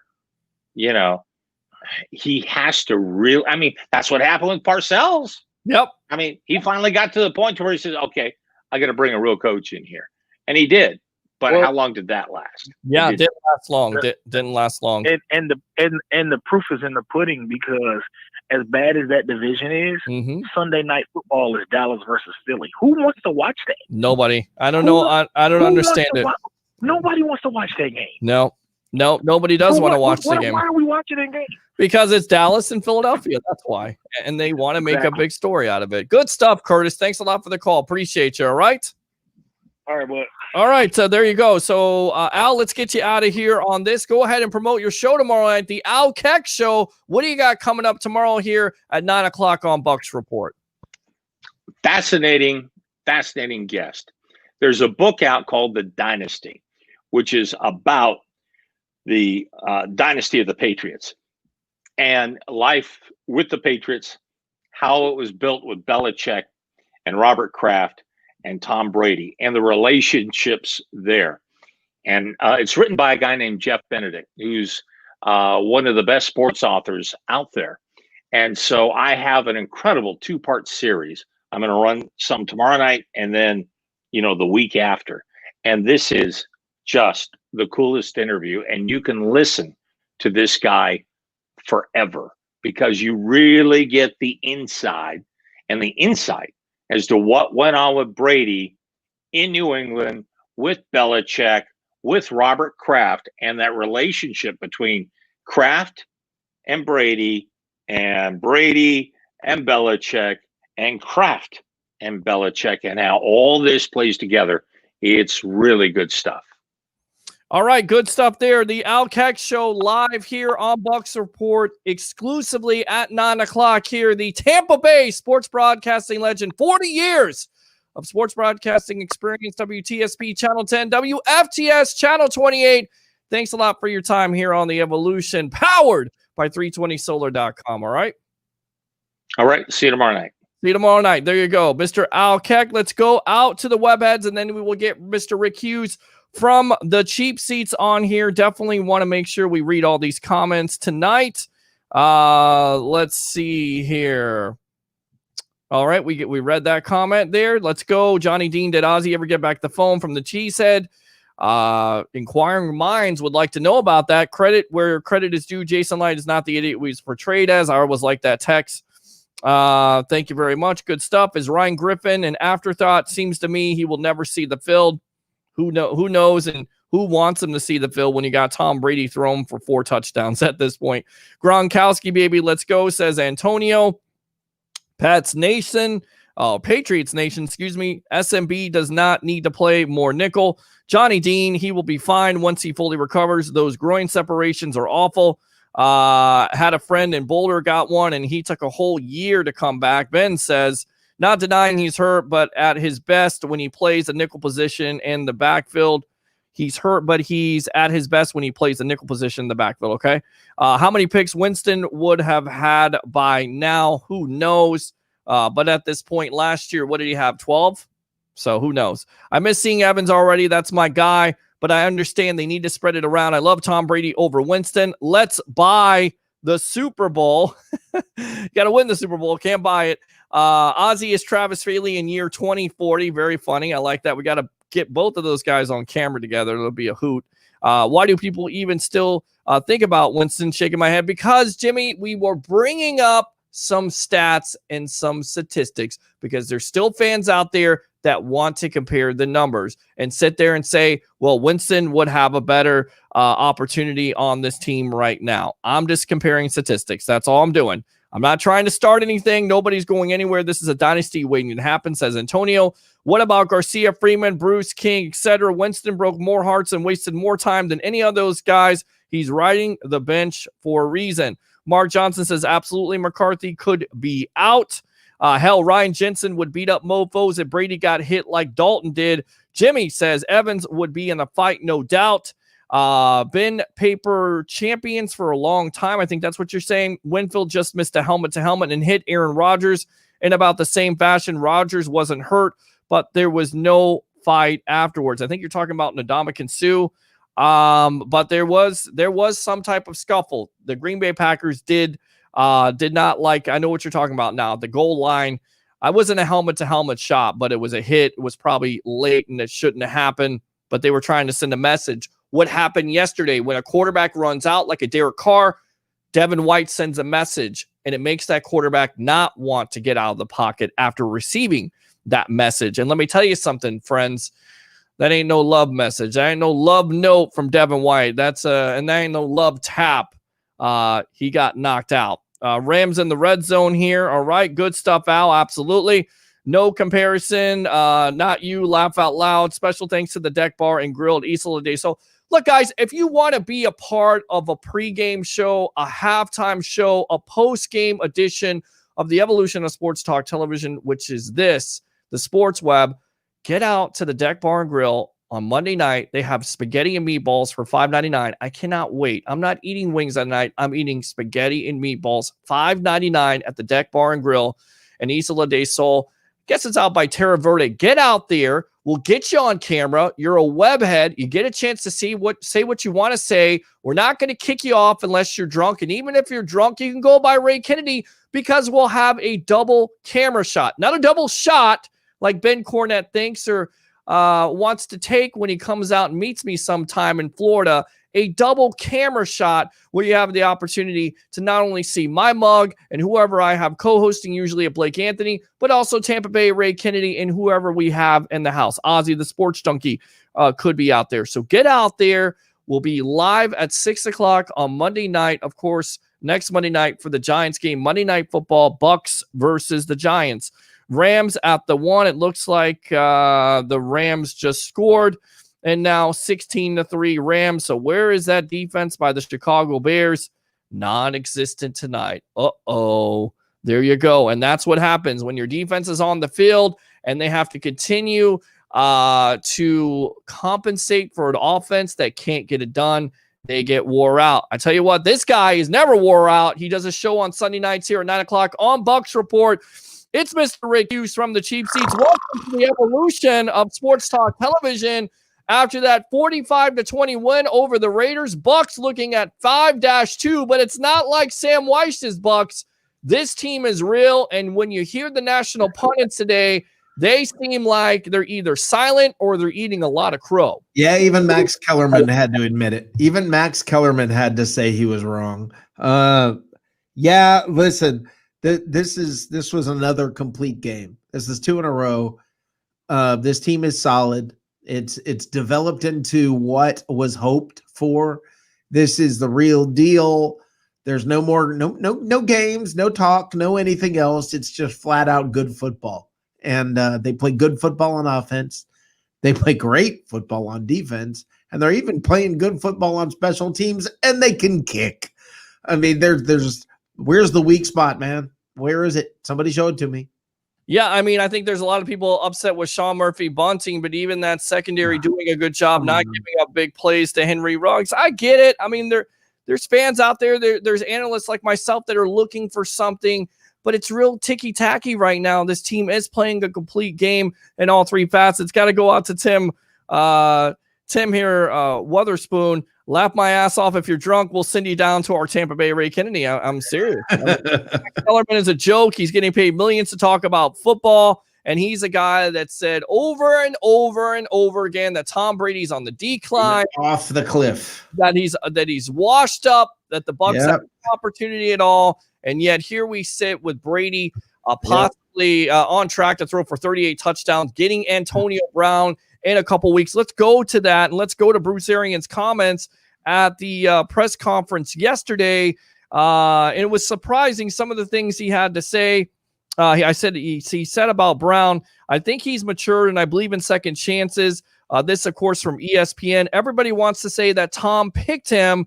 Tom didn't have anything to do with it. This was something Jason and I have been talking about for a couple of weeks, ever since the injuries to our other guys. When the timer's right, we would see if we could pull the trigger and fit him into what we want to get done, and we'll see. If Antonio does what I think he's going to do, I think he's going to be fine. Can Johnny Dean now stop saying, okay, Bruce Arians is a straight shooter? Look, he was either a straight shooter this time or he was a straight shooter at the beginning when he said no way, never. But you can't be a straight shooter both times. Okay? He either look to say that Tom Brady had nothing to do with this. Come on, really? Why is he doing? Is he trying to protect Brady in case this doesn't work out? Is he also trying to save face? Because there's been a lot of chatter and a lot of discontent with some media members and even some fans saying, well, basically Tom Brady is not only the quarterback of this team, but he's also the coach and the general manager. You tell me. I mean, Peter, he is the co-GM. He is the co-head coach. Let's stop. I mean, we can play games with this all day long, and I'm not complaining about any of this. And I think any Buccaneers fan who's complaining about this is silly. Look, Yes, he's the co-GM. You don't believe me? How did Rob Gronkowski end up on the Buccaneers? You don't believe me? How did Leonard Fournette end up on the Buccaneers? You don't believe me? How did Antonio Brown end up on the Buccaneers? No, he's not co-GM at all. No, hey, he had nothing to do with it, I'm sure. Right. And I mean, come on. And these plays, look at the difference in the offense between every other year Arians has coached and this year. So don't tell me he doesn't have a lot of influence on the offense. Of course he has a lot of influence. He's the greatest of all time. Right. Tom Brady, you woo him, you whine him, and you dine him because, again, going back to the relationship thing where the Patriots took him for granted and didn't get him weapons. And, oh, by the way, Pats Nation, 2-4 with Cam Newton throwing 3 interceptions. And somebody told me I was crazy with saying this team is definitely not going to be a playoff contender. They don't look like a playoff contender. And the reason why is because they have not gotten the weapons that Brady wanted last year. The decision is made. Right. Whether it's Brady or Belichick. Right. We can move on from that discussion now. Okay, that was good for the first few weeks of the year. We've got the answer. We know what it was in New England. I mean, because right now, everything about the Buccaneers, from the attitude and mentality and the way everybody's working together and the way the superstars are flocking to Tampa and everything New England was doing is now happening in Tampa. And what's happening in New England? The wheels are coming off the wagon. Yeah. The proof is in the pudding. It's done, folks. Yeah. We know who it was in New England. We know. Bruce Arians also went on to say, and again, going back to the whining and dining, the reason why Tom Brady chooses this is not only because of Mike Evans and also because of Chris Godwin, but you also heard a rumor where he would have some type of input on the offense, that he would have some input on what players you were bringing in here. So, of course, and Bruce is trying to kind of save face just a little bit, but who knows? Maybe they have been looking at him. Arians goes on to say that he wasn't telling the truth at the beginning of the year. I mean, he's not always telling the truth. He did the same thing with Gerald McCoy last year. Right. I agree. But I'm with you 100%. But people like Johnny Dean and others, they call in and I hear on the news, well, Arians didn't like the other coaches. He's a straight shooter. No, he's not. He says what he has to say. He does what he has to do. Let me tell you something. The best coaching Bruce Arians can do right now with this talent is to get the heck out of the way. And that's what he's doing. Well, now, Rick, he has some input. I agree with you. Right. I agree with you, but don't tell me he's not getting out of the way of these guys. Don't tell me that's not happening. The offense has changed, and he's let Brady command it the way he wants. Exactly. He has faith in him. That makes him a good head coach, that he's not trying to control it, that he's not trying to do the things that some inexperienced head coaches might do. He's not trying to do the things that an ego might get in the way, that you've seen in other situations with other teams who should have been good but ended up not being good. Dallas. I mean, this is what a good head coach would do when you've got Tom Brady at the helm and the rest of the Greek gods on the offense. He's just sitting back and going, this will be fun. I mean, I want to see Arians show up with popcorn on the sidelines one time and just like he's kicking back watching the game, because that's almost all he has to do. All right, here you go. You guys wanted it. You're gonna bring it, brother. Donnie Dean, the professor. Welcome to the Evolution. You're on with yours truly, along with Rick Hughes from the cheap seats. This should be good. Go for it, buddy. Oh, I just was scrolling and trying to do some sharing. I flipped by this and hear my name being mentioned. Well, Johnny, it's because I got respect for you, brother. Well, what he was trying to say is that Bruce Arians isn't always on the straight, and he's not always a straight shooter, because in one breath he says no to Antonio Brown, and then of course he comes out this week. The rumor is that they talked to Brady about it, and they assured Brady that basically they would bring Brown in if the wide receivers were not healthy, which they haven't been. And then he goes on to say in his press conference yesterday, I think he's matured. I believe in second chances. Everybody wants to say that Tom picked him. Tom didn't have anything to do with it. This was something Jason and I have been talking about for a couple weeks, ever since the injuries to our other guys. Well, actually, wait a minute. He actually said 3 months. Okay, so do you believe him on that? I mean, could he have changed his mind in 3 months on Antonio Brown? Or do you think that Tom Brady had something to say about it, and basically Arians wants to save face because he doesn't want to look like Tom Brady is running this team? I believe it for one thing. I believe that Arians had to be convinced, and the only way he's going to be convinced is one-on-one with Brown. Okay. I think you're probably right. And I also think when he originally said no way, it's not going to happen, I don't think he meant it. I don't. I think it was dad. He was playing a dad. It was a classic dad. He was basically coming out publicly and saying, no, there's no room for him. I don't know. We couldn't afford him. The answer is no. And behind the scenes, he's probably saying to Antonio Brown, you got about a half a season, son, to prove that you're on the straight and narrow and prove you've changed. I think all of that's happening at the same time. I don't think that what Arians was saying publicly necessarily reflected what was happening behind the scenes. I think Arians is like Phil Jackson. That's what I think. I think he likes to play games. Yes. I believe Arians every bit of the way when he first said that, because there was serious beef between Arians and Brown. Oh, it certainly seemed like it, of course, with the tweets that Brown. Well, there was. It was in the headlines almost every day. Right. Man. Well, he was saying I used to go to those practices out there in the field, man, and Arians was always yelling at Brown. Always. Well, remember there was a tweet out there from Brown who was calling out BA, saying, well, he thinks I'm a diva. This is a guy that's wearing glasses and wearing the Kango hat, and he's got his own style, calling him out. So you know that BA was reading those tweets. You know, both of them were going. And I'm betting BA was laughing. He probably was. So I think BA knows he's got some diva in him. Don't you? I mean, he runs around saying, yeah, they say I'm cool. Well, I mean, come on. That's ego. I mean, is that it being a diva? I guess it is being a diva, but that's also ego. That's also having swag and confidence. So you have to have that. If you're going to be the head coach of a football team and you're going to have Tom Brady and you're going to walk into the room and say, hey, I'm Bruce Arians. I never won a Super Bowl, but I want to convince you. You've won 6, but I'm in charge. Right. I'm in charge now. You've got to have some type of confidence. Yeah. I agree. Listen, you can, all you have to do is look at the history. Yep. The last 3 teams Arians was with, there was never a diva on the field. Well, Not anymore. Hopefully, AB and that's what I'm kind of concerned about and was concerned about from the very get-go. Can he be a player? And I'll ask both of you this, Johnny. If he doesn't get multiple touches, if he's only getting the ball 3 or 4 times a game, and he's not the focal point of this offense, can he be okay with that? Or is he going to be a disturbance? Because I look at it from the positive. He's not going to be all right. Listen, he's There's not something in between, isn't there?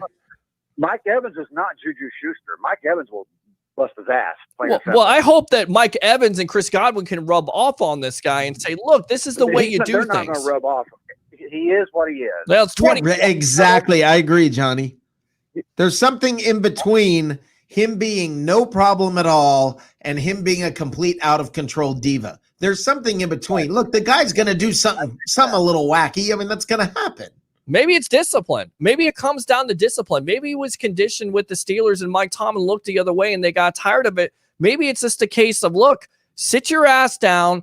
We're going to do this the right way. If you don't do it the way, you're going to be gone. And right now, this is his last chance. He's not going back to the NFL. He won't get another NFL job. I truly believe that there's coaches out there that talk about other players. Because you look at the Jameis Winston situation, and even Coach Arians talked about this in the offseason on the Dan Patrick Show, where he went to teams and talked. He's supposed to be talking good about Jameis Winston, but who knows? I mean, at this juncture, who knows? But I think there's coaches out there that will talk good about players, and there's also coaches out there that will trash players. So if this situation does not work out for the Bucs and it blows up in their face, which, it could certainly do, but they still have too much talent. They could just cut them. I think it depends on how it goes down, Peter. I think that you're going to see some diva in him. He's a diva. Okay, you're going to see some of it. That comes with the territory. It's a matter of whether he's doing things that like being, ridiculously late for meetings, not being cooperative, causing issues in the locker room, whether there's that kind of stuff. Mm-hmm. That's different than being a little bit of a diva. And I think that's him. And there's going to be a certain amount of look, if he's producing, if this guy's catching for 150, 200 yards a game for 4 or 5 games, then he does something stupid like mouths off at Arians and loses his job. You going to tell me Pete Carroll wouldn't pull that guy in there in a heartbeat? Of course. So you can't just I'm not ready to make a blanket statement and say this is it for him. Your point's valid. If he comes in and has a complete meltdown, oh yeah, he's done. He's done.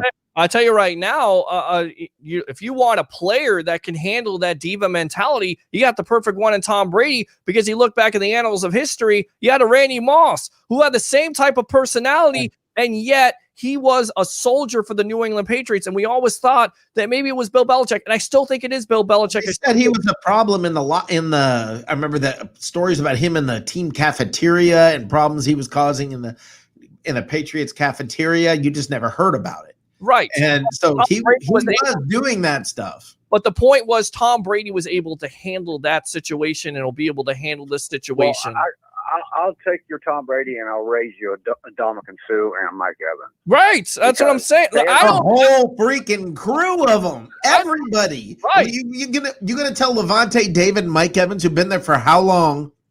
Hey, man, I didn't get enough catches this game, so I'm gonna throw a fit and risk this whole thing. No. Good luck with that. And it goes back to old school, right? With that Bucs locker room, with the Warren Sapp and the Derek Brooks. Maybe he wasn't the most vocal leader, but you did the right thing because Derek Brooks looked at you and told you do the right thing or you get out. Right. Warren Sapp said the same thing. But this isn't that defense. This is not that team, man. You have those same type of leaders on this team that will let you go. I agree with you. That's why it's going to work. That's why it can work. Of this team, from special teams all the way to correct, and that's why it can work fundamentally because you have that leadership. If he goes to a Miami Dolphin locker room or the New York Jets, that won't work. That team will be destroyed. It'll be. I agree with you there. I agree. There are very few teams that can handle what he brings to the table, and I guarantee you, I promise you. You're going to see some diva. I promise you. There's going to be stuff we never even hear about that happens behind the scenes that gets dealt with. And it's just a matter of degree and whether they feel like it's starting to negatively impact the team. And I honestly believe if they feel like this is starting to, maybe this might, if they're asking the question, is this going too far? The decision's made. Yeah. Okay. Then it's a short-term solution. And that thing about the security blanket just for security, I 100% agree with that. We'll get him through the season and then he'll go somewhere else. Unless he's a model citizen, and no, he won't. I think if he likes the situation here with Tom Brady, he has an opportunity to earn some type of contract extension. It may not be necessarily big. He may not want to go somewhere else because he loves Tom Brady and he loves this offense. Right. He may take less money. I think anything is possible if you're happy with the situation. And Johnny, we talked about this, and you were exactly right. You talked about Bashawn Perryman, and he got big time money to go to the Jets. But guess what? That situation is a complete nightmare. I bet Perryman right now is begging to be back in Tampa, right? But here we go again. Yeah. Same situation. Yep.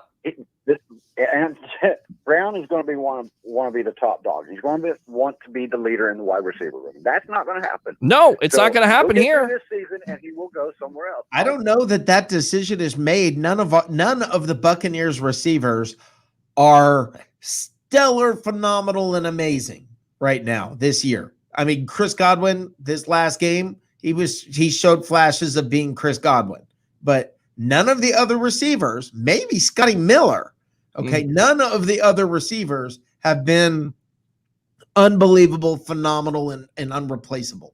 And if you take the New England attitude, everybody's replaceable. And wait and see what happens, because I am not set. I think it's a very valid question, a very good question. And if you stop and you're honest about this question and you say, okay, you bring in Antonio Brown, which wide receiver is the biggest loser?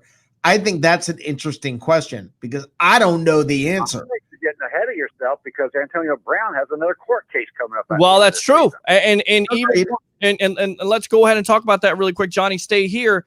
Arians mentioned that Brown is, of course, eligible to join the Buccaneers after Week 8, of course, against the Saints, depending on the developments in the civil sexual assault lawsuit pending against Brown. The lawsuit was filed in September 2019 by Brittany Taylor, and it's expected to go on trial in December. Arians said the Bucs will be paying close attention to the case. Let the court system do its job. If he's found out to be true, he won't be with us, period.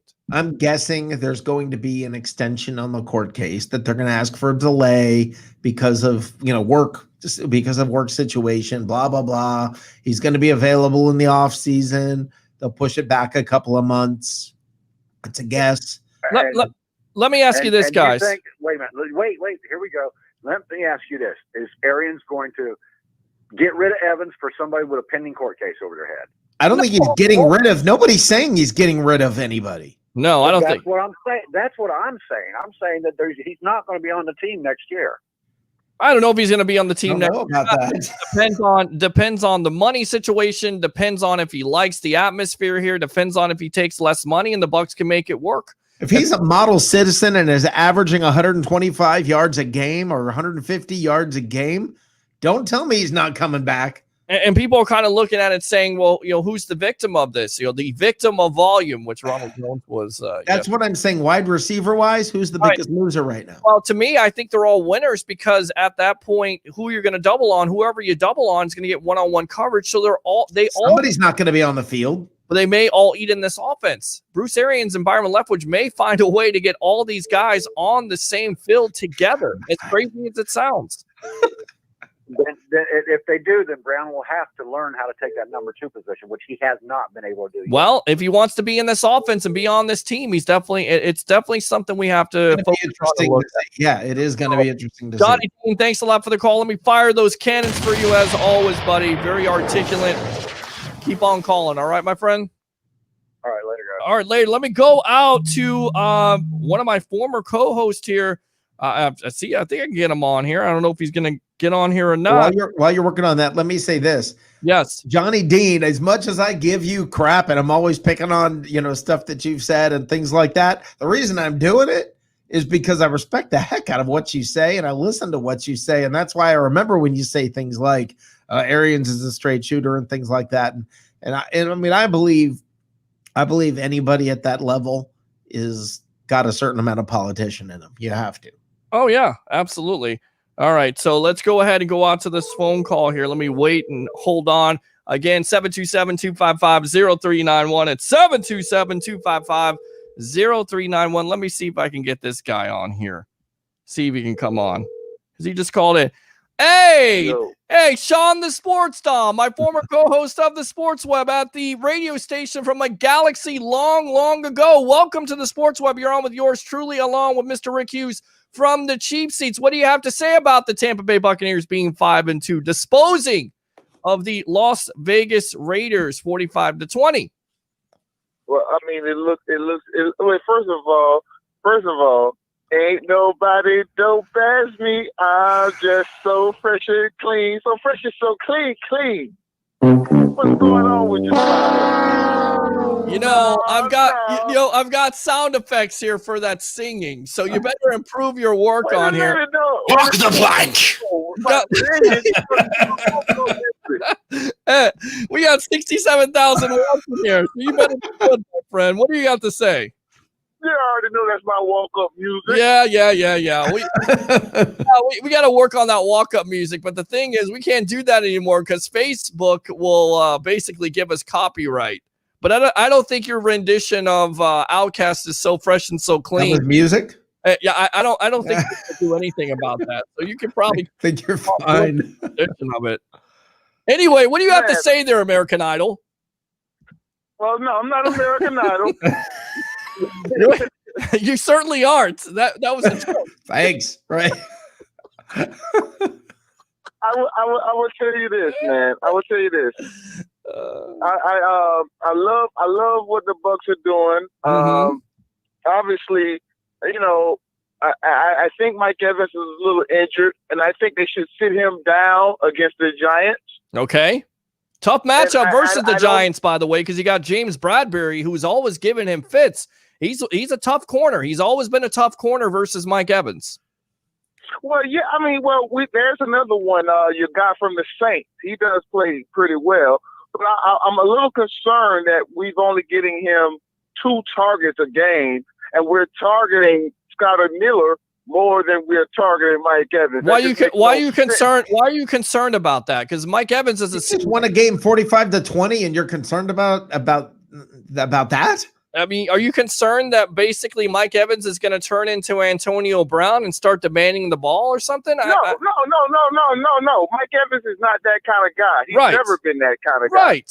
I'm just concerned that we got a guy who can give you 1,400 yards, 12 touchdowns with only like 60, 70 catches, and we're not finding a way to get him the ball. And I heard the coach say, well, he's double teamed. Like, well, every number one receiver is double teamed. That don't mean you don't give him the ball. I mean, Michael Thomas had caught 150 passes last year. You don't think he getting a lot of let me ask him a question. Sean, can I ask you a question? This is Rick Hughes. Can I ask you a question? Why does it matter who gets the ball if your team is winning 45-20? No. You're missing the argument that I'm making right now. It doesn't matter. Obviously, the Bucs are winning, so it's a good thing. All I'm saying, though, to you is it could be very much easier if you make sure Mike Evans is getting fed. I mean, I don't think he's healthy, Shawnee. I don't think he's healthy, and Bruce Arians. And that's why I said sit him down next week against the Giants. Well, you could make that case, or you could use them as a decoy of what they're trying to do.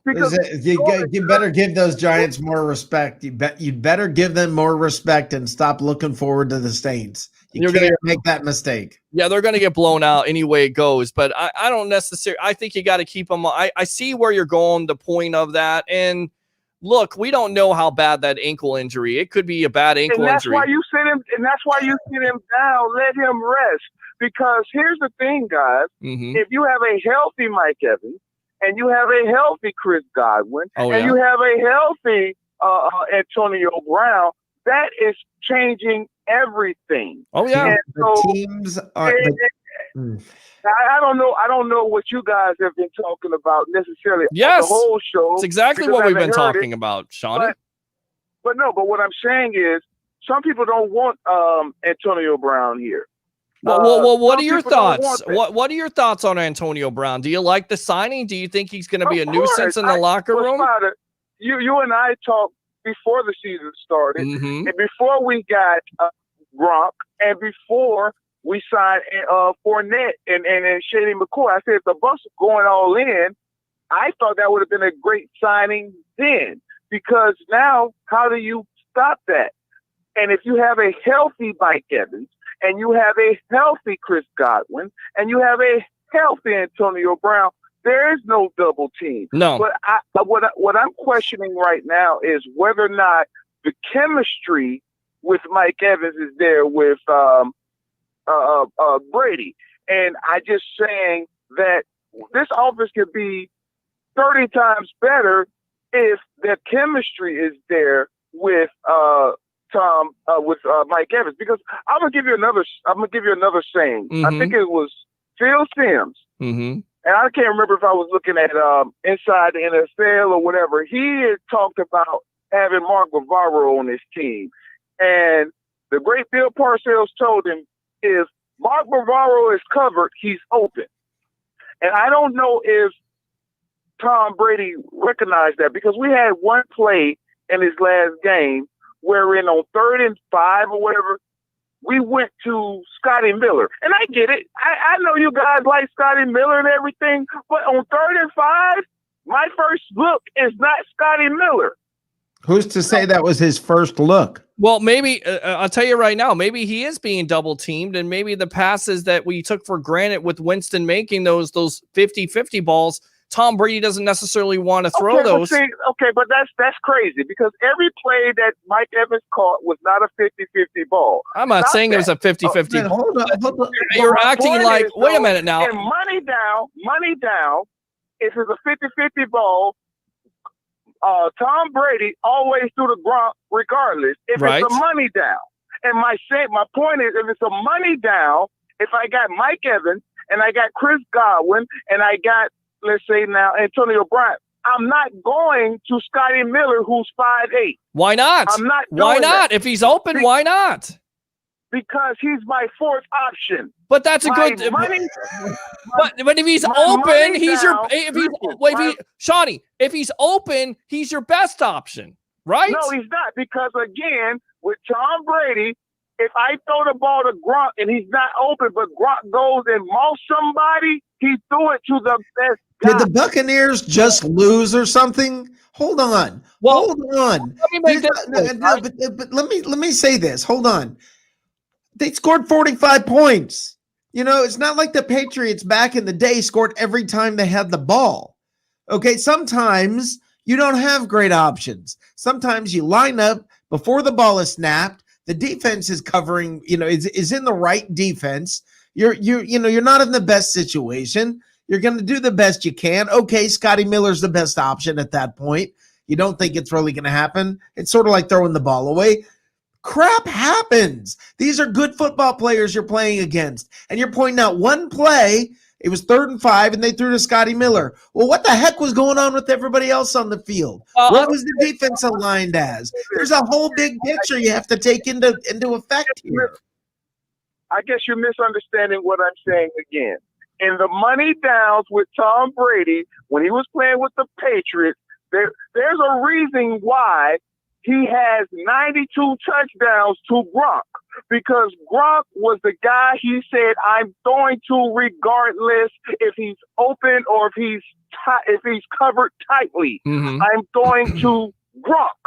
And that's what he has done. And all I'm saying is I don't see the same level of confidence in Mike Evans where he should have that same level of confidence in Mike Evans that had in Gronk. And that's all I'm saying. But I think he went on money downs to Edelman. Edelman was known for this. And who was the guy before Edelman? Danny Amendola. Yeah, Danny Amendola. These were both guys that were known for being first down makers. But the point, I get what you're saying. The point is that you feel like they should already have this chemistry installed. But the problem is that they don't have I all don't these. think they should. I don't think they should already have it installed. I'm saying they need to go ahead and get it. So that defeats your point of benching him, Sean, against the New York Giants. That's how you get the chemistry in the first place. Well, you're talking about one game against the Raiders. What about the Chargers game? What about some of the games this year that Brady has found him when Evans is healthy? Evans is not healthy. I'm telling you, he's not 100%. That's why he's not able to get the separation. That's football, guys. Every team's dinged up. He wasn't healthy against the Chargers, and he still gave him 100 yards. And that's because, again, we had a lot of wide receivers that were hurt, and that's where he was going. All I'm saying is this: you cannot have a guy like Mike Evans, who is an All-Pro, and he's only getting targeted twice consistently. We've played 7 games, and there have been at least 5 games where he's only caught the ball or been targeted like 2 or 3 times. To me, that's a problem because that's not a problem. That's not a problem. I am 45 to 20. How is it a problem? I'm just saying, and listen, I don't know what all you guys have been talking about because I only been listening for a portion. I'm just saying we got to understand that Mike Evans is not Michael Clayton. He's not Raydale Anthony. He is Mike Evans. I get that, but he's also he's not healthy right now. He's not a full 100%. And for 1 or 2 games, I think we have enough options to where he can sit so he can get healthy. Well, but the problem is it defeats the whole point of developing chemistry. You've got to play him because you've got to develop that chemistry. If you don't have it, I think they have chemistry. I just don't think he's healthy right now.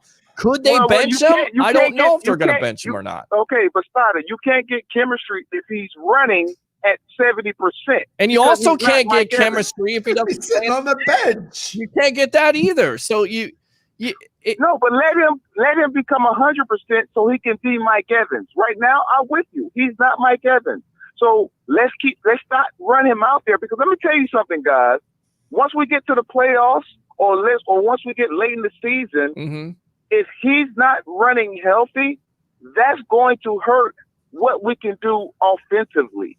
So I think we're in a stretch right now where he can sit for 2 games and he can get there because he's thrown to him enough, but we got to get him. When I say thrown to him enough, I mean in practice and stuff. He knows what Mike Evans is, but let's get him to the point where he is 100% healthy and they can really get that chemistry. He knows exactly what Mike Evans can do because your guy, Chris Godwin, and my guy, you already know I'm the president of Chris Godwin, the president of Chris Godwin's fan club. Absolutely, you are.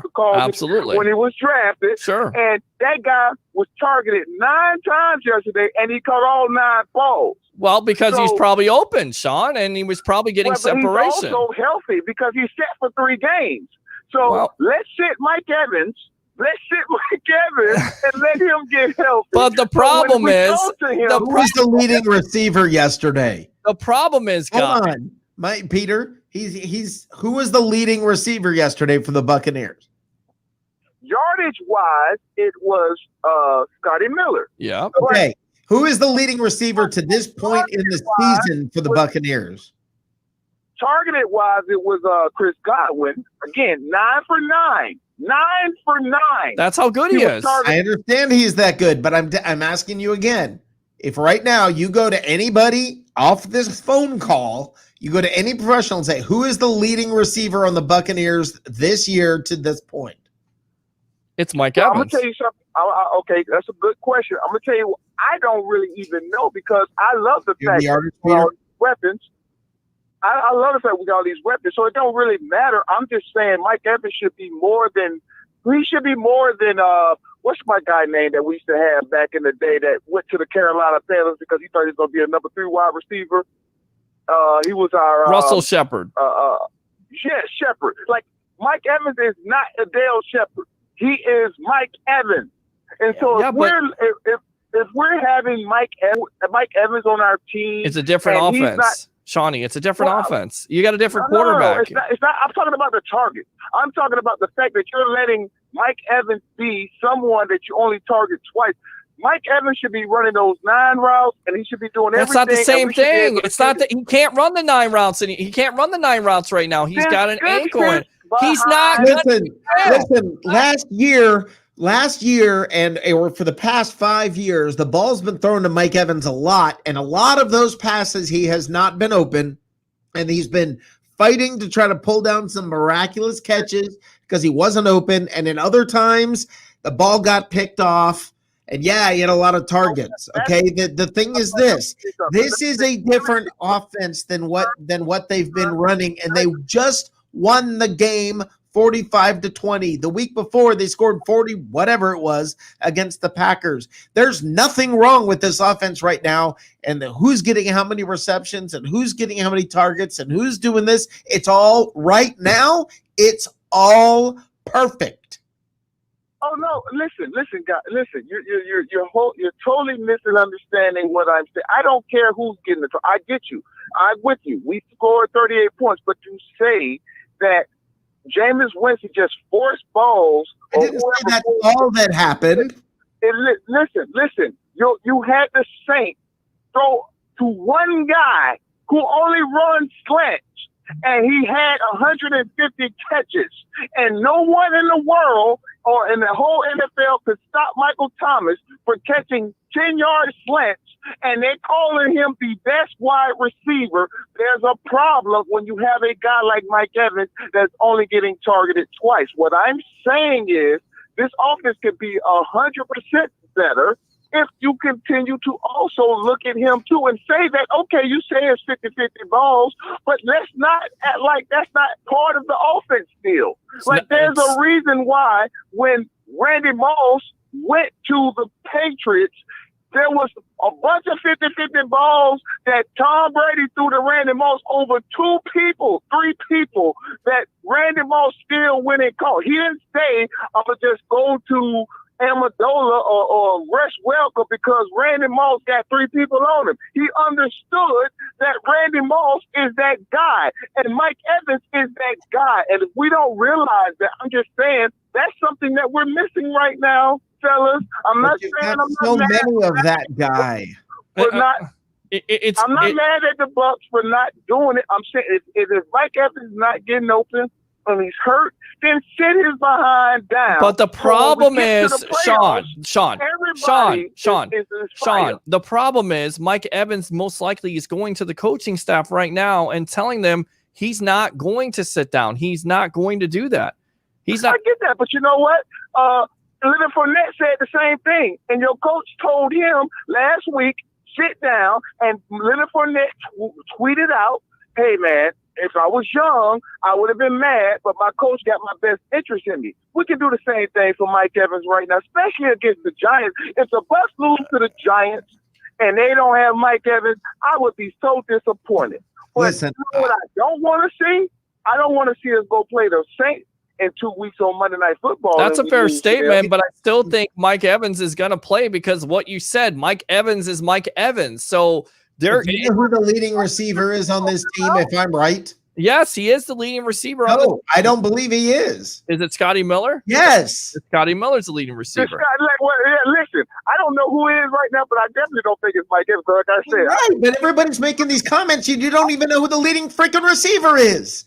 Okay, Scotty Miller is outperforming all of these guys. He's been more consistent. Stop cutting down Scotty Miller for getting targeted when it's a key down when he's your leading freaking receiver. Wait, he's the leading receiver again because Chris Godwin has been hurt. He was hurt. Hey, Scotty Miller was hurt. But all the receivers, guys. So wait a minute. Hold on. Yes. The guy, hold on. Let me ask this question. I'm glad you guys start letting me get in today. So you're thinking because Scotty Miller right now is the leading receiver, like he is better than Mike. I didn't say that.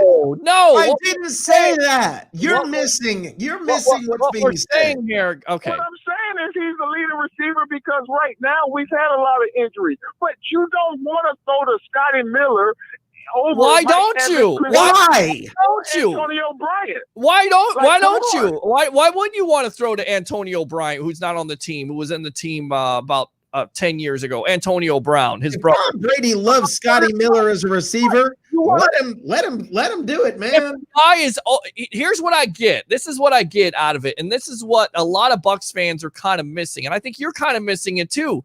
This is not necessarily Bruce Arians' offense anymore. This is the New England offense, and this is a quarterback that refuses to force the ball. That's the reason why he's only thrown 4 interceptions. So with everybody talking about Winston and all the interceptions and the offense, the way it was predicated to him, it was an offense that also took a lot of chances. You don't see a lot of those chances being taken, and guess what? That's the reason why they're winning games. Because he is hitting it under. Okay, okay. Well, Spotter, you opened up a whole different bag of stuff now. Hold on. First of all, you're winning games because your team as a whole is better. Your defense is not right, but you're also your quarterback is not putting you into bad situations, Sean. Hold on. This is not the Patriots offense because Tom Brady is going deep, and he's incorporated his offense in terms of getting the tight end more effective. Because you know this, right? The first year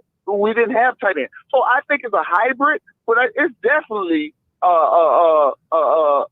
Arians' offense because we're going deep, we're attacking deep, we're trying with Scotty Miller. With Scotty Miller, Scotty does know. That's the reason why they're going deep, Sean, because he's open and he's got the speed. He's not a slouch. Hold on. Did you not see Mike Evans going deep last year? Did you not see Chris Godwin going deep last year? Yes. Getting this though, it's not like Mike Evans is not going deep. He's had a lot of times that there have been pass interference calls against him when he's going deep. It's not like he's not being effective. Everybody's being effective. Wait a minute. Did you just say Mike Evans wasn't going deep last year?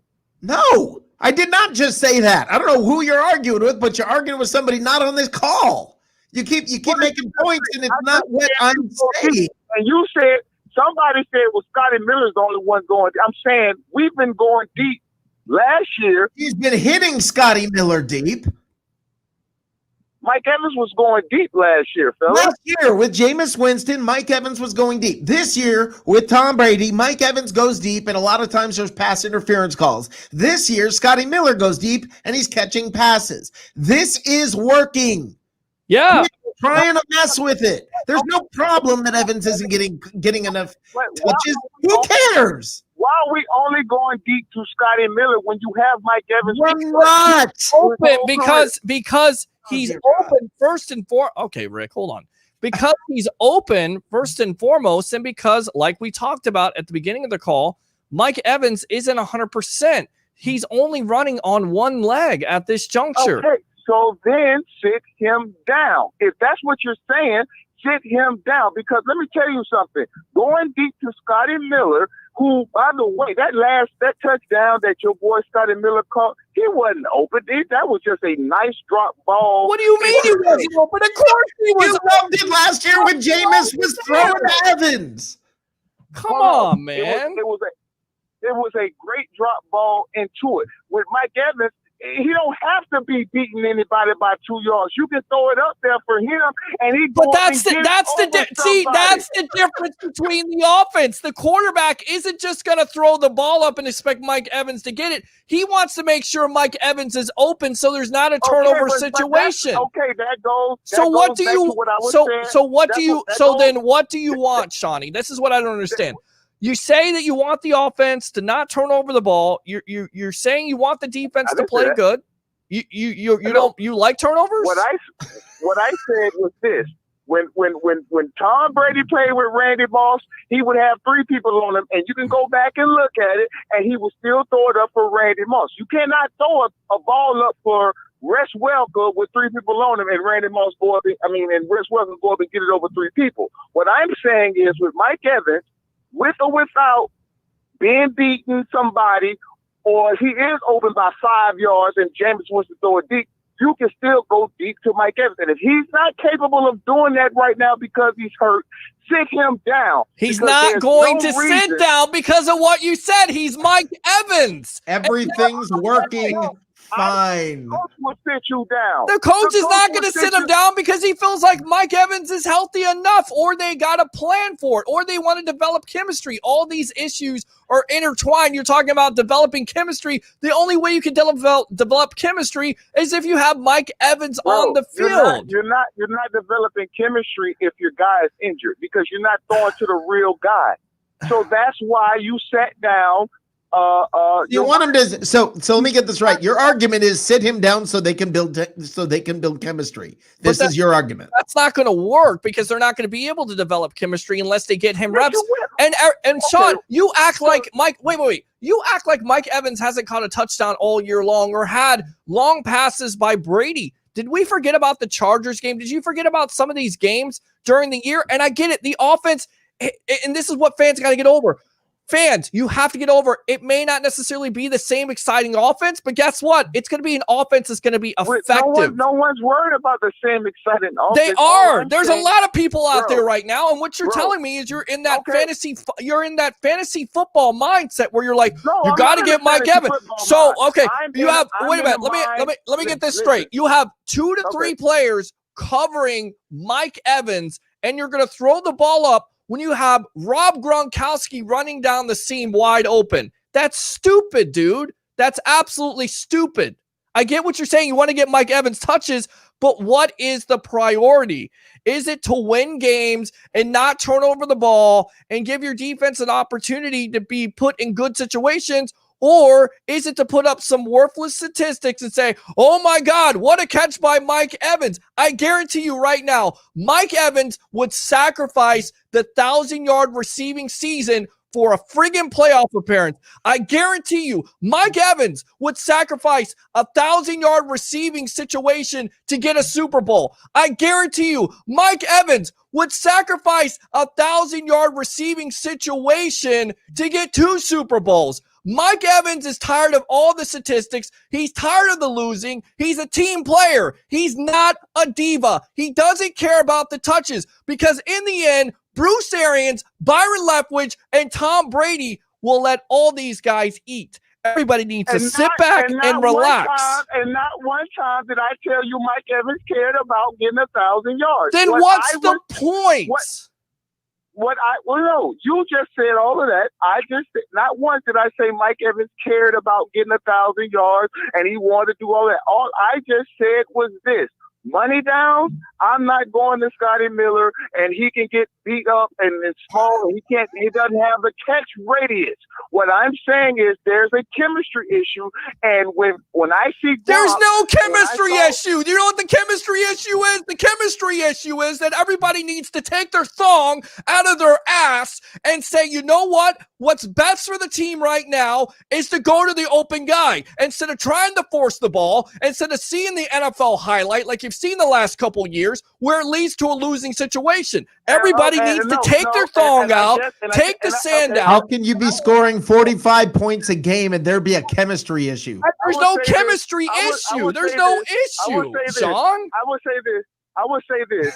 You guys, if you guys pretend as though you've never watched the Tom Brady and Patriots game where when the money was on the line and Tom Brady would throw the Gronk with 2 people on him. Let me ask you something. Let me ask you, Sean. And that's what he did. Sean, the sports don. Let me ask you something. The money situation, yes, receiver. They threw it to Leonard Fournette, and he caught. No. Leonard Fournette caught the pass. Wait, Leonard Fournette caught the pass in the flat and got the 12 yards. That's a money situation. I don't care if it's Mike Evans. I don't care if it's Chris Godwin. I don't care if it's Michael Clayton. I don't care if it's Mark Carrier. I don't care if it's one of the wide receivers from the past that I wasn't born yet. I don't care. I just want to win and get first downs. That's what the Bucs should care about. Fans, stop caring about fantasy football. Stop caring about statistics, and stop caring about who's getting the ball. And Spider, this is why this is a great conversation right now we're having because you already know I don't even play fantasy football, so I don't even know why you're bringing that up when you're. Well, arguing with you me. sound like you're in Madden land, like you're not getting Mike Evans the ball, and everything's gonna end. He's gonna turn into Antonio Brown. Everybody's gonna take a chill pill here and say Tom Brady is the greatest friggin' quarterback of all time, and we believe in him, and we believe that he's going to be able to get the ball to Mike Evans and Chris Godwin and Scotty Miller and most likely Sorrell Grayson, who once again won't catch it because it'll bounce off his helmet. He'll get it to Gronkowski. He'll get it to Brake. Hell, if O.J. Howard were on the bench right now, he would get it to him. This guy right now is the best quarterback of all time, and if you're, as a Bucs fan, don't have the confidence to know this and understand that the offense is going in the right direction, then there's nothing I can do for you. Sean, I haven't said anything in a long time. Yeah, go ahead, sir. Go ahead. Hold on. Go ahead, sir. That's Rick. It's not sir. Okay. I'm Rick. Now listen, I just have a very simple question. I've got a very, very simple question. Why do you want to do it like last year? What was the record last year? Why are you looking at last year and saying, holy cow, man, they ought to do it more like last year? No. That's not what I said at all. You said it multiple times. Last year, in the last 5 years, last 40 years, is totally different than what the Bucs are doing this year. The Bucs this year are actually showing you, because there are people that was mad at the Bucs for going to get Leonard Fournette. I didn't understand why that was a problem. This year, people were mad at the Bucs going to get Antonio Brown. I don't understand why that's a problem. Well, but we've never done it. Hold on, let me finish now, Spider. Shut up. Let me finish. No, you finished right there. Oh. Shut up. Let me go. All I'm saying is this. If we're going to maximize everybody, so everybody is there, we should look at getting Mike Evans some rest. I don't know what you want. You're like a girlfriend. You're like my former girlfriend. I ask her what she wants to eat. I don't know. Well, you're hungry. What do you want? I don't know. Well, then why the hell are you telling me you're hungry for? He wants Mike Evans to get the ball more. You want Mike Evans to get the ball more, but yet you don't want him to play. No, that's not what this whole thing's been about. What did we just do for 30 minutes? Dude, let me finish. I never said that Mike Evans got to have 1,000 yards. I never said that Mike Evans. But listen, there is a reason why Mike Evans is on this field. And if we don't take advantage, if it is a 50-50 ball, trust me, that's better on third down to check it down sometimes when we can definitely go up there and let him just go beat somebody. No, you know why? Because welcome to last year. Let me finish. There's a reason why there are players that you say there's a catch radius that they have, because they can go and do things that other people cannot do. Let me ask you this. And I'm not you shut up for a minute. Let me ask you this. Do you trust in Tom Brady? Do you trust Tom Brady? Do you trust Tom Brady? I trust the fact that I'm a politician here. The election is next Tuesday. I don't know if you voted. Hopefully you did. Listen to me. I'm asking you a question. I want a yes or no answer. Do you trust in Tom Brady? I trust the fact that the Buccaneers have a lot of great players on their team offensively, and I trust the fact that if I trust that they have great players, then I should allow those great players to be great when it's time. Sean, you just said a few minutes, like just a couple of minutes ago, you said it'd be better to throw up a 50-50 ball. Brady doesn't throw up 50-50 balls. That's last year. There are no more 50-50 balls. What are you talking about? He's done it this year against the Chargers. What are you talking about? He did it, and Evans caught it. He's not healthy. You want him not to play. He's not healthy. He throws better passes. The odds are better than 50-50 when he gets rid of the ball. Hold on. While we arguing here? I just told you to sit him down if he's not healthy so he can get healthy. Because you're Tom speaking Brady- Spanish so to me. when- 1 minute you want the guy to get Hold on. 10 balls a game, and the next you want him to sit down. We And need to get him more touches. No, I'm not saying you need to throw the ball to him more. Well, wait a minute. So wait a minute, you're lying. You're talking about voting, and you just using alternative facts. Not once did I say he needs to get 10 balls. no, I said you're being a politician. I asked you a question. No, I didn't. right. I And asked you a so question. What did you using- say? hold on, Well, hold I on, believe hold this and I on, believe hold that. on, Just say yes or hold no. Do you You're believe? using alternative Do facts. you believe? Not once did I Do say you he believe needs in to get Tom 10 Brady? balls. Do you believe in I Tom said- Brady? Yes or no? No, No, I you don't believe believe in in Tom Brady. I believe in the fact that the Bucs have playmakers all over the field. Okay, and has he gotten? maximize- Okay, let me ask you. Let me ask you something. each When player- let me ask you. When Rob Gronkowski wasn't getting fed, were you upset about that? Of course not. Then why are you upset about Mike Evans not getting fed? Because Mike Evans got fed the first couple games. Gronk is getting fed now. Chris Godwin's getting fed. Everybody's going to get fed eventually. Defenses Okay, can't and cover I- and I- everybody. And this is why. Okay, let's go back to what you just said. Was I mad at Gronkowski? No, because Gronkowski hadn't played in a year. I knew he had to get back in football shape. Mike Evans, his first game, he only had one ball that he caught at the 2-yard line. Okay. And he was coming back from his hamstring. It was for a And touchdown, then the was it next not? week- Was and it the for a next week- touchdown? hold on. The next week, he had a 100-yard game. Okay. Because Chris Godwin didn't play. Okay. And then the next week he got hurt during that same game. Okay. And he did, and he had 2 catches for a touchdown. Okay. It was 2 yards. So what? And then he played. Hold on, and he played. So what I'm saying is Mike Evans is not healthy right now. So what I'm trying to tell you guys is this: we could be so much better that when Mike Evans, when sometimes when your quarterback says, "I'm going to just throw it to." The open guy? Whoever, Grayson or Miller or The whoever, open guy? I can throw it to Mike Evans because he is one-on-one. You with can throw it to somebody, Mike and they Evans. You may throw it to Mike Evans, but guess what? Tom Brady doesn't have confidence to throw to Mike Evans. So guess what? I'm going to have That's confidence the in whole Tom point Brady. I just said he don't have the confidence, so he got to get healthy so he can get the confidence. because Yeah, that's but what you he can't gotta get do you to get on the can't field. get chemistry and confidence if you're benching the guy. Come on, what do you want? You're like the girlfriend that can't Bro, decide what you want to bench eat. him so he can get healthy. You bench him so Oh, he can get but you're healthy. not going to develop So Mike any can have the chemistry. He's talking out of both sides of his mouth. Here's the thing, Sean, it's this simple. Here's the thing. It's this simple. Tom Brady's making the right decisions. Tom Brady's throwing it to the right people at the right time. Mike Evans is being productive on the field just by being double covered constantly. Okay? Everybody's playing their role. And right now, Mike Evans' role is not the one that you think is what you want. But guess what? I'll bet you all the Bucs, including Mike Evans, think his role's just fine. Thank you. We're 5-2.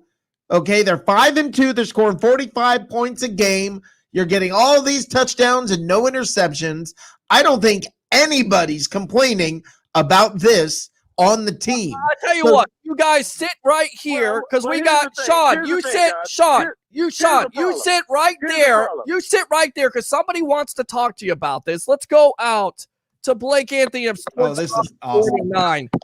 Sports Talk 49. Blake Anthony, your retort here to what Sean is saying, because I kind of don't understand. I kind of understand it to a certain degree, and then I don't understand it. He wants to have chemistry. He doesn't necessarily think Brady has the confidence, but I have confidence in Brady that he's going to be able to get Evans the ball when he needs to. Help me out here, Blake. Well, first and foremost, what's going on, Sean? What's going on, everybody? First off, what part of this conversation are we going with? Because it's gone off topic a couple of times. Are we talking about the first part about making sure Evans get the ball in bracketed coverage? Is that what we should talk about first? Sure. Start there. Okay, we'll start with that because it's been going in a different direction. Okay, what I was talking about is this. What I was talking about is they keep talking about I want Mike Evans to have 1,000 yards or whatever. I'm saying there is a weapon that no other team has that we're not utilizing right now. And I think part of it is because he's not healthy. And I think also part of it is that Tom Brady maybe not have that chemistry with it because Mike Evans is not 100%.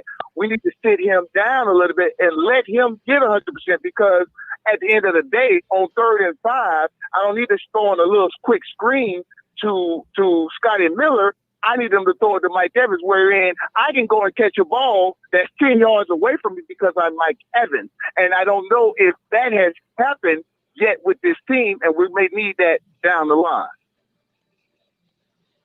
All right, so I'm gonna answer those in parts. So I'll start with the last part first, with the chemistry.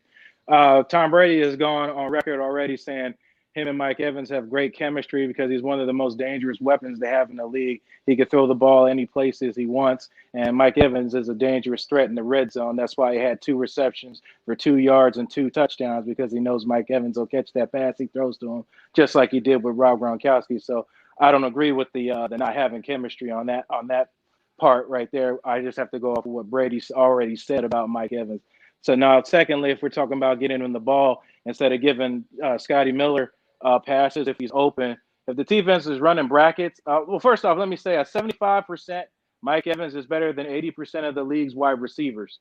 And if he's on the field and they're going to run 2 to 3 guys covering him, then Scotty Miller, Rob Gronkowski, Ronald Jones, and everybody else has to earn their paychecks and win those one-on-one matchups when the ball is thrown to them, whether they're open or they're covered. Just like Scotty Miller earned his check Sunday with that nice ball that was thrown about 45 yards to the corner of the end zone that everybody said Brady didn't have the arm strength to anymore. So if the teams want to, I know you said Mike had 2 targets. He actually had more than that, and it should have been a touchdown. You forgot about the out and up pattern that the corner held Mike Evans because he beat him on the out and up on the right sideline. I don't know if you remember that, but it was a pass interference call. Mike Evans would have had a touchdown, and we wouldn't even be having this conversation. That's what I was referring to. Well, I will say this. I mean, you brought up some decent points. I will say this, okay? And how long have you been watching that football, sir? Everybody hear me? Everything? Since when? How long you been watching football, Blake? Blake, are you there? I don't know what's going on with Blake. All right. Okay. Well, this is what I would say, guys. Everybody's saying Mike Evans covered or whoever's covered, whatever the case may be. What I do know is when you have great wide receivers, Jerry Rice, Michael Irvin, all these other guys, all those guys got blanket coverage, and guess what? They got the ball. And what I'm saying is, when you have greatness, you don't sit up there and say, well, Michael Jordan is double teamed, so let's not give him the ball. Let's give it to Steve Kerr. No, you give it to your guy. But they did. Michael Jordan did give it to John Paxson and Steve Kerr in situations. What are you talking about? And not when you're up by 20. Let me finish. Jerry Rice, Michael Irvin, Randy Moss, they all played with other great players, but there were certain times wherein I don't care what's going on. Joe Montana, who was the GOAT, he didn't say, I'm always over here. Yeah, John Taylor caught that one ball, but that's the only time you remember John Taylor catching the big time ball. BS. That's BS. That is BS. What I'm saying is I need to see Mike Evans because even your coaches said we got a job. Hold on. Your coaches even said 2 or 3 weeks now when Mike Evans only had 2 targets, we got to do a better job of getting Mike Evans the ball because he's dynamic. So whether or not it's Mike Evans being injured or it's blanket coverage, like you can move those players around because those guys get open. And that's what all I'm saying is, guys, I love the fact that we scored 45 points. I love it. Doesn't seem like it. Again. But here's the thing that's going to happen. Once you get to the playoffs or you get to the Super Bowl, you're going to have to play against the Baltimore Ravens. You're going to have to play against the Pittsburgh Steelers. You're going to have to play against those teams that got good defenses, that Scotty Miller, while he's doing what he's doing, is not going to get open possibly. Oh, I disagree because I disagree. Listen, I think all these Tom receivers. Brady's gonna have to be. He's going to have to be comfortable enough to say that's Mike Evans, and I don't care who's guarding him. Let me go ahead and throw him the ball because I know he'll come down with it, with or without double team and double brackets. I don't understand why this is a problem that I'm saying when we've watched football for years and years and years, and I never heard of Jerry Rice for 5 games in a row when he had great wide receivers. He's only getting targeted twice. That's all I'm saying. Okay. Like, All right. This is not the first team that had great weapons. Like we had Sean, great weapons with the we've had great weapons with the what's it called? Greatest show on turf. But I can guarantee you, Torrey Holt got more than 2 targets. Like that's all I'm saying, guys. Sometimes like, they didn't. Not every game Torrey Holt got it. It was Zaire Akeem who got it. It was the other wide receiver and Isaac Bruce who got catches. Come on, man. All right, Sean. And Isaac Akeem. Sean. But Torrey Holt didn't just get 2 targets. Sean, you're singing. Sean, your singing was better than your whole point. And you had Randy Moss, Chris Carter, and Jay Greed. It wasn't just Randy Moss only getting 2 targets. That's all I'm saying. Sean, you're singing. Sean, your singing was better than your whole point. I mean, and that's bad. I mean, honestly, I don't understand the point. I mean, I get it. You're a little bit concerned about Mike Evans is not getting. They will. If you trust in Brady and the Bucs offense, they will. Do you trust? Okay. There you go. What about I was asking, what about the pass interference to Evans on the deep ball? I asked that earlier. That's what Blake Anthony was asking about. My thing is this. I don't care how, listen, I don't care how many touches he gets. I care how many Lombardi trophies he gets, how many rings he gets. That's what I care about. And guess what? This team's playing at that level. So all this other talk is crap. Yeah, no, I agree. I just think it's talk at this point. All right, Sean, I'm going to let you go. I don't know where to go from here on that. Thanks a lot for the call. Appreciate you. You guys need to learn football and understand. You got to. What do you mean learn football? You learn football. You're not throwing the double and triple. They're 5-2. I learned that much math. Learn football. What are you talking about? Oh, God. All right, Sean. You got to maximize everything. They are. They have so much to maximize at this point. You got a quarterback that's coming into a new system who didn't have a training camp, who didn't have this and have that. They're struggling. They're only scoring 45 points. You act like you again. I'm gonna go back to my original statement. My original statement was this: if you want to see, I said this from the original standpoint. Guys, if we want to even take it to the next level, we got to find a way to make Mike Evans more dynamic in this offense because he's such a They've got time to do it. You certainly got time to do it. It's early. Because maybe they can score 47. What are they going to score? 60? This whole argument is just silly. I just spent 45 minutes of my time listening to something that makes no sense. I will say this. You go get mad at your coach for coming out and saying, we got to do a better job. No, that's what coaches say. That's what they have to say. That's what they do. And Sean, to that point, the coach also came out yesterday and said Mike Evans is playing on one leg, and he still wants to go out there and play. But he also said we got to get him better. We got to get him better. Then they'll figure it out. Then they'll figure it out. We're saying the same thing. He also said Antonio Brown's not coming to the Buccaneers ever. He also said Gerald McCoy was going to be a part of this team, and he's not. Why are we bringing up Gerald McCoy now? Because we got to. Because that's what Bruce Arians does. He brings out stuff and says stuff, and you have to sort through it. He said that Gerald McCoy was going to be a part of this team, and he's not. You say what you got to say when you're a head coach to motivate your team. That's it. That's all you do. You know what that does? That makes sure Mike Evans stays motivated next game. Wait a minute. Your coach also said that Antonio Brown wasn't going to be on the team. Well, now he is. What I just said. Go. Thank you. Thank you for making my point. All right, Sean. I'm going to let you go now. Thanks a lot for the call. Gerald McCoy, like that has nothing to do. He's not even on this team right now. That's the point. Coach Arians came out last year and said he was going to be a part of this team, And then he said in 2 weeks, I don't think he's a part of this team. McCoy ain't the same player. He said Gerald McCoy ain't the same player he was 5 years ago. That should have let all y'all know Gerald McCoy. Well, he also said here. that he felt like this guy could be a part of the team at first. Guys, stop calling right now. We're not taking any calls. I'm going to guest right now. Hold off on the freaking calls. You know what? Them guests want to call up because they know exactly. They know I'm right because they know ain't nobody. I'm about to read. I'm so dope and so clean. Jesus. I'm going to get you out of here. I'm getting you on video. I'm going to mute you right now. Get out.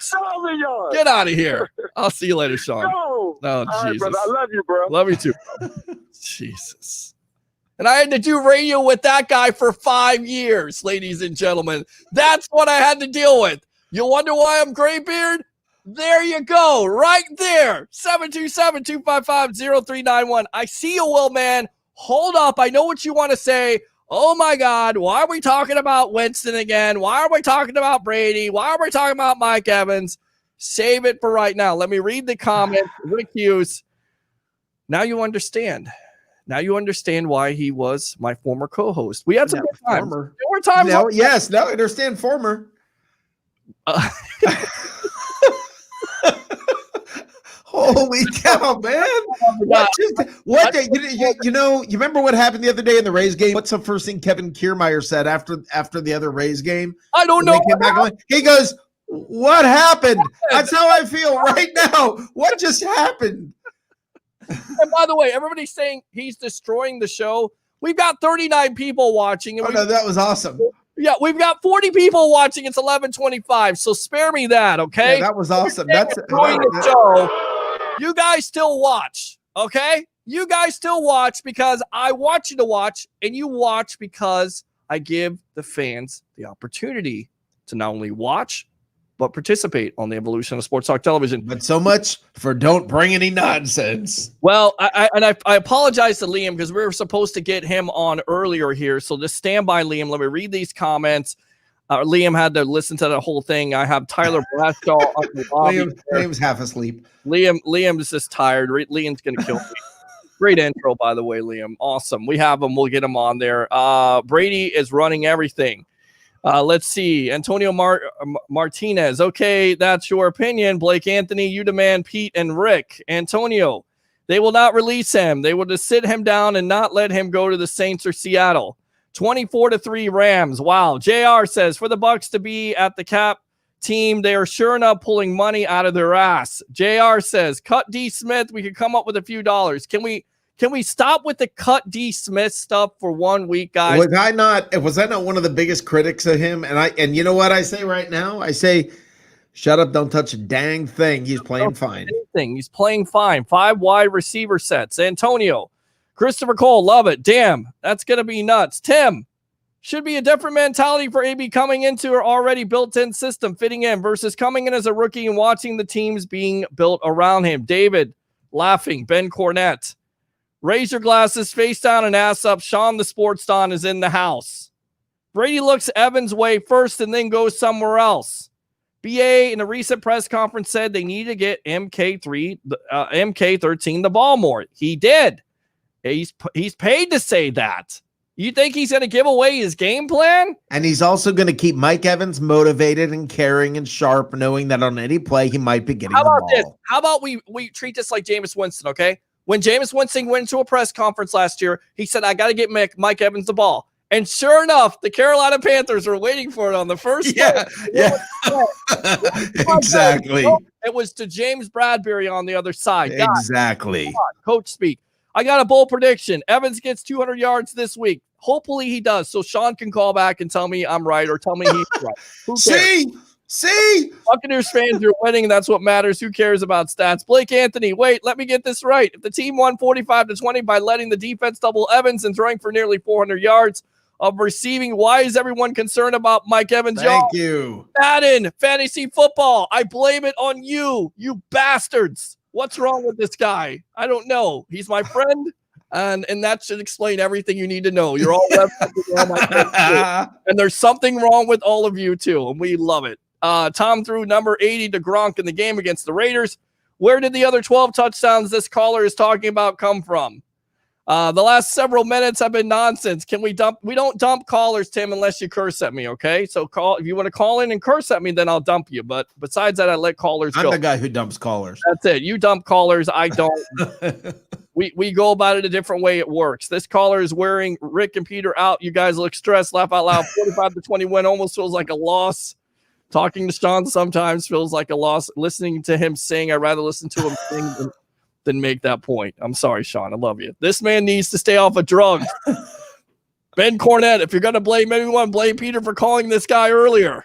I didn't call him earlier. You're a jerk and you're a troll. You did call him. You did call him. Well, he called in, so I was being respectful. My bad. I need a drink to listen to this guy. Well, that's good. We all need a drink at this point. Mike Evans was targeted multiple times. Drew like 2 PIs. They don't show up in the stat sheet. The guy sounds like a fantasy football nut. With Mike on his team, he was doubled all the game. Mike, their caller is ruling the show. Should be celebrating a Raider beatdown. We were discussing Mike Evans' contribution. Mike, that didn't ruin the show. That was the best part. That was fun. You don't force the ball into a guy who's being double teamed. Agree. Blake, you don't throw the ball in bracket coverage. Hang up, Peter. I'm not hanging up on him. No. Mike Evans would have scored a touchdown if the corner didn't hold him when Mike blew him away. Real talk, says Antonio. Tim, it's our offense 11 against their 11 defense. And Mike Evans constantly has 2-on-1. That leaves the rest of the team at 10 against 9. He's doing his part. Will, man, I need a facepalm gift right now. Will, you've called this show many a times, my friend, and I wanted to facepalm myself right now. You got no room to talk, my friend. Antonio, I don't know what that is. He's getting mad. That's an angry face. This guy is exhausting, says Tim. You took the words right out of my mouth. Leading receiver, Evans, 25. Godwin, 24. Miller and Gronk, 22. There you go, Evans. And I'm going. That's number of receptions, yeah. Mike Evans, injured, being double-teamed. He will get more targets when AAB comes in as a team key into Chris Godwin and Gronk. Now, Mike has been seeing a lot of double teams. Well, man, and nobody cares anymore. Well, you do because you commented. You're still here and you're still commenting. This is not an airport. You don't have to tell everybody you want to depart. That's it. And those double teams are about to tone down now. The teams see that Scotty Miller and Chris Godwin and AB can beat them too. Exactly. Longest sports talk show call in the history of the internet. Yeah, but it was fun. Peter is giving the gerbil face to the caller. I don't know what that means, but this deserves that. Why are you talking about how many catches or yards anyone has? Who cares? Hang up on this guy. He's killing the show, and yet you're still here. Evans goes deep when Winston's number one, and no one but else looked at it first. Brady's utilizing a whole offense and not just one player. Will, man, is cracking up right now. He's drunk. I say that a lot. What's up, Ben? Says David. Scotty Miller is boss. Shut this guy up. David, are you drinking like me right now? Take a shot. This Sean guy must be mad because Mike Evans is on his fantasy team. It's possible. Andrew Fulbert, glad this guy doesn't have a show to spew this crap. We're thinking about getting it on Bucs Report. Me and Keith are having the conversation right now as we speak. My tolerance level with this caller. Ben Cornett, no, not on work night, sir. Laugh out loud. I like apple turnovers. Congratulations. Enjoy that, by the way. Just don't enjoy it too much. Too much sugar in your diet can be lethal. He seems to not understand that everyone played aside from Chargers have double team Mike Evans all game. David, I just took 3 tequila shots back to back. Mike, hey Bucs fans, what's up? While Peter and Rick are trying to reason with the guy on liquor. Consonants, is this caller high? Possible. By the way, this show is brought to you by mycannabiscard.com. For all your medical marijuana needs, it's mycannabiscard.com. Tell them Peter Blake, the Sports Web, and Sean the Sports Don, who seems like he could be on it tonight, sent you. Let's drink every time he disses Scotty. We shall. I am. Tim. His argument is to sit him down so they can target him more. Get out of here. Will, nothing wrong with that, but this is ridiculous. Laugh out loud. I'm going to need more cannabis for this, says Andrew. So he's mad. Miller caught a long touchdown pass. David, already ahead of you. Will, I'm not high enough for this call. Laugh out loud. Reception yards. Evans, 318. Godwin, 279. Miller, 365. Gronk, 280. For everybody saying for everybody saying that this caller ruined the show, look at all these comments on the caller. There's a method to my madness. I'm with you 100%. And there's a reason why. The evolution of Sports Talk Television is live exclusively on Bucs Report right now. Right. My boss is not calling me and telling me to get off the air. I have Evans on my fantasy team in that language that it makes you look dumb, I guess. 3 more tequila shots down. Consonants. Evans was the first one to congratulate everyone who scored yesterday. Will, I'm not as I think as I am drunk as I am. I don't know what you just said, but it sounded like Spanish, so I'm going to go ahead and buzz you. Because you're not Spanish and you don't speak it, so don't start doing that. Evans is being double and triple teamed. This call is a disaster. Peter just wagged his finger. Mike, Peter, you just don't bring the nonsense. This call is so nonsense. Classic example of people who know nothing about football. Andrew, I'm winning a league with Evans as my wide receiver. It's possible. David, Peter, if you don't hang up now, I won't be able to finish the show. This tequila is going down smoothly. Well, if you get drunk, just don't drive, okay? Take an Uber. All right, there we go. Brady for MVP. Hey, Drew Pagoins. Sean, this dude is an idiot. Will, did he just say shut up, Peter? He did. Laugh out loud. It's okay. MVP. Most vicious Peter. Love it. What's good, Drew? How you doing? Well, man, this is better than sex. If that's better. Wait, a minute ago, he was saying he can't handle the call. That's what I'm saying. Like, you just, that's it. Will, man, there you go. There you go. This is better. My This is God. better than sex. Man, you need to have better sex. I'm just saying. Okay. 30 minutes. Rick, you are being generous. This call is close to 45 and losing viewers and interest. 37 viewers. It's not losing them. It brought them in. You want a healthy Mike Evans in the playoffs or against the Giants? Shaking my head. Tim, it's been 30 minutes. This guy keeps saying, let me finish. One weed. Ask for anybody. Facts. Well, man, I'll take 420 solar. It's 320 solar, you idiot. What kind of do you have? Sounds good, says Ben. Sean, please hang up. This dude needs to burn. Please never take another call from this flip-flopping guy. He keeps contradicting himself, and when you correct him, he goes the opposite. Scott, well said. Don't ask him anything, Scott. Blah, blah, blah. I'm so sorry, Liam and Tyler. I'm just okay. Scott. Well, man, dude, is this a chick? It's not. Damn it, Peter. Okay, the next caller, please. This guy, yeah. Okay, this guy's talking in circles. Because I'm about to pass. This guy's talking in circles. I mean, drunk. Ben says Peter is going little Nicky on this caller. This guy absolutely knows nothing about football. Mike says you, Johnny Dean, 38-10, 45-20. Thank you. Like the right calls to me. Wes, 3 words. We are winning, period. Whatever is working is working. More comments here, Mike. You can't be stupid. Consonants, Rut Row. Peter brought Blake on. Christopher Cole, that pass to LF on the 3rd down last year. Someone would have thrown down the field. It would have been picked. Rick, they are utilizing Mike Evans. Rick, again, differently than last year. But they are using him. Mike, make this a fast call. I got to work in 8 hours. One of the biggest plays in the game was pass interference call in favor of Mike Evans in the 4th quarter. There you go. Someone please let this idiot know that when Mike Evans is on the field, he demands a different defense when he's off the field, which then leaves the other weapons we have open. Exactly. They are reserving Evans for a playoff push. Better to save him and Godwin at 100% than against the Giants. Shake my head. Keep him on the field at game speed for the playoffs. Sean, Blake just gave you a TED talk. I don't think they're preserving anything. I think they're simply throwing to the open man or throwing it away. This guy is clueless, says Scott. This guy is clueless again, he says. I got some facts for you as Johnny Dean says, if that were the case, he would just be riding Pine. Rick Hughes, if he were healthy, he would be the number 1 on the red zone target. Him and Gronk are the 2 best in the red zone. No, they were keeping him on the field at 80% simply for that reason. Consonants in the most crucial play in 49ers history. Montana threw it to the role player, John Taylor. STFU, get off the phone. Scott, Tom Brady moves the ball around. Get used to it. Rick, you're talking both ways here. What is that, a 2-way?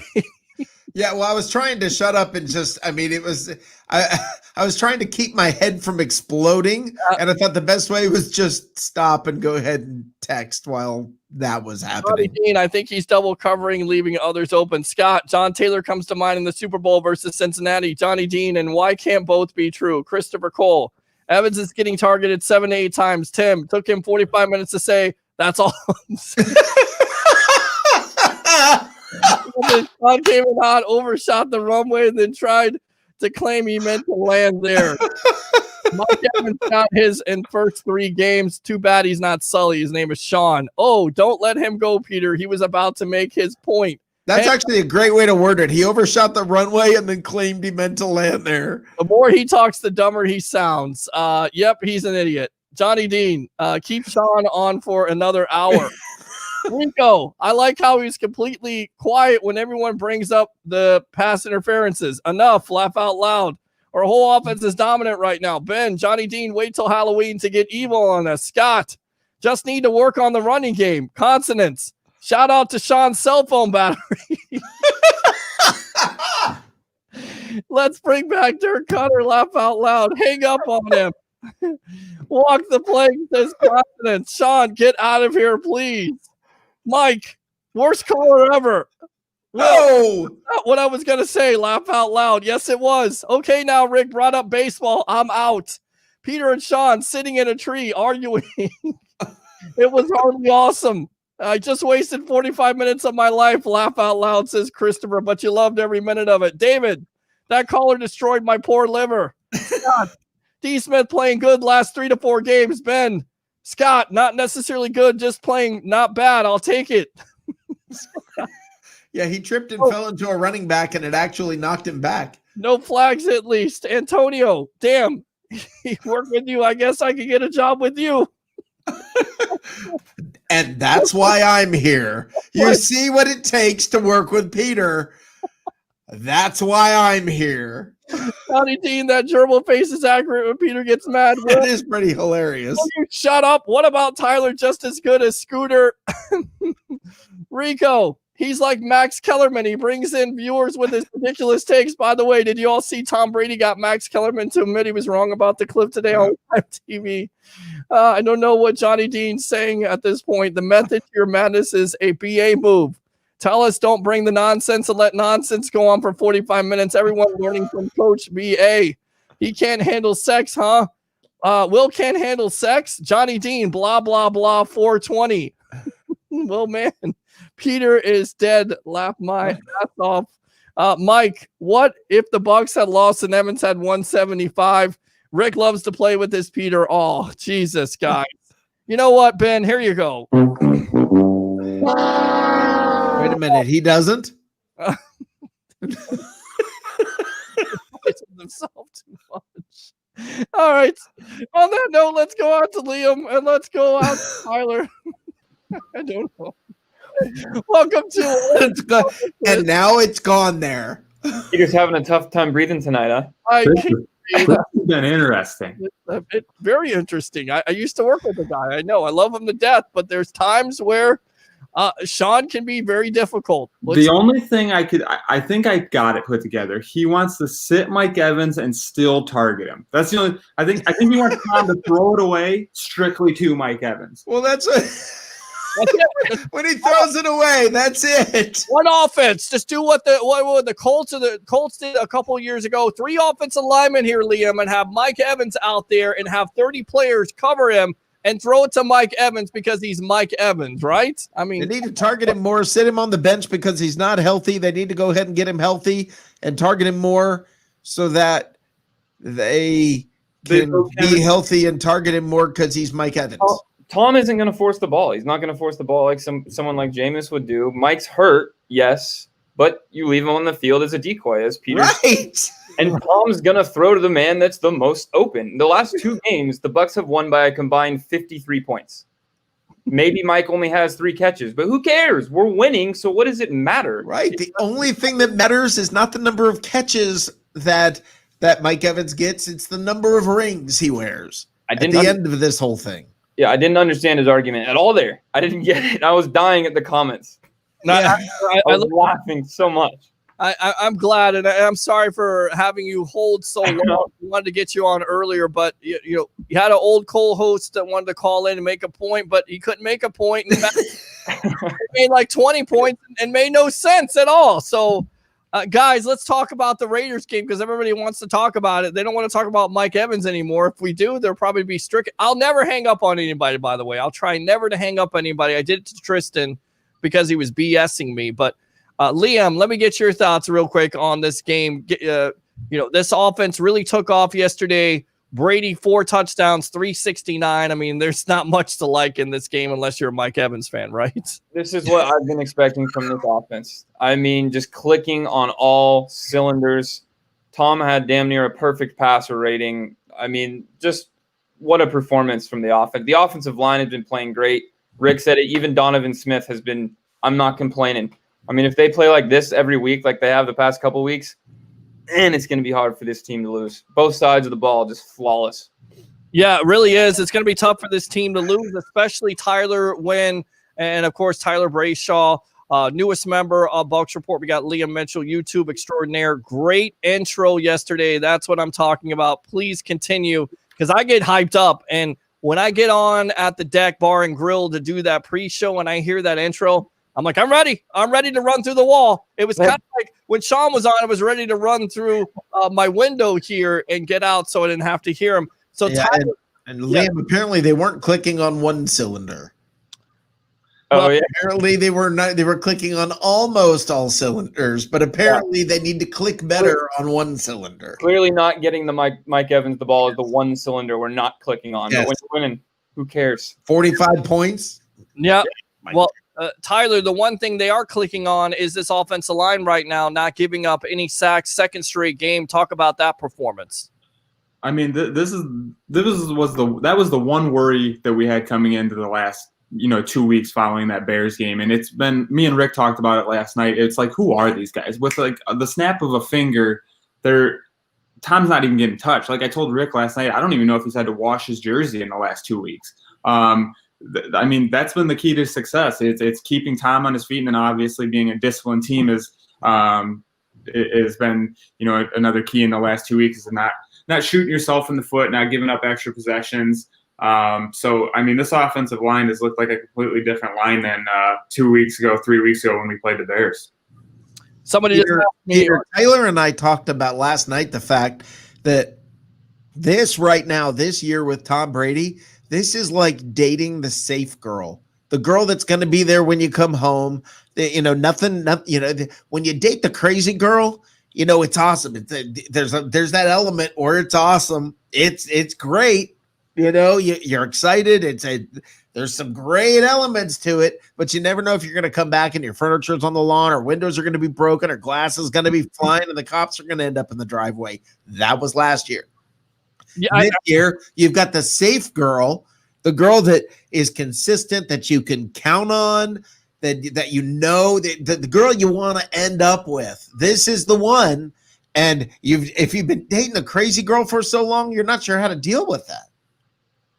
Yeah, I think that's where a lot of the fans are going with this offense. They want to see Tom Brady go down the field and throw some of those 50-50 balls. And he's done it this year when Evans was healthy. But it doesn't seem like Evans is 100%, and it's a different offense. Tom Brady's going to throw to the open man. He's going to throw to different wide receivers, which he did. Scotty Miller, Liam, talk about his performance yesterday and throughout this year. Really impressive, has stepped up, and he's become a go-to guy for Tom Brady in this offense. Yeah, he's playing great. I mean, the speedster, that touchdown, man, was a thing of beauty. And again, I mean, he's wide open on a lot of these plays, these quick passes. Well, Brady's going to hit him. And, it's funny. I love that example Rick gave about the girlfriend because it can be boring, but if it brings success, what does it matter? I mean, at the end of the day, Brady's always played, besides maybe 07, a boring style of football. Yeah. The dink and dunk, get down the field, but it gets you results. Yeah, I was texting Peter during the game, man, this offense needs to get better. I don't know. I don't understand why this offense isn't better. And then the next thing I'm looking up, and it's like he's thrown for 376 yards. They got 45 points on the board. I'm like, how did that happen? Yeah.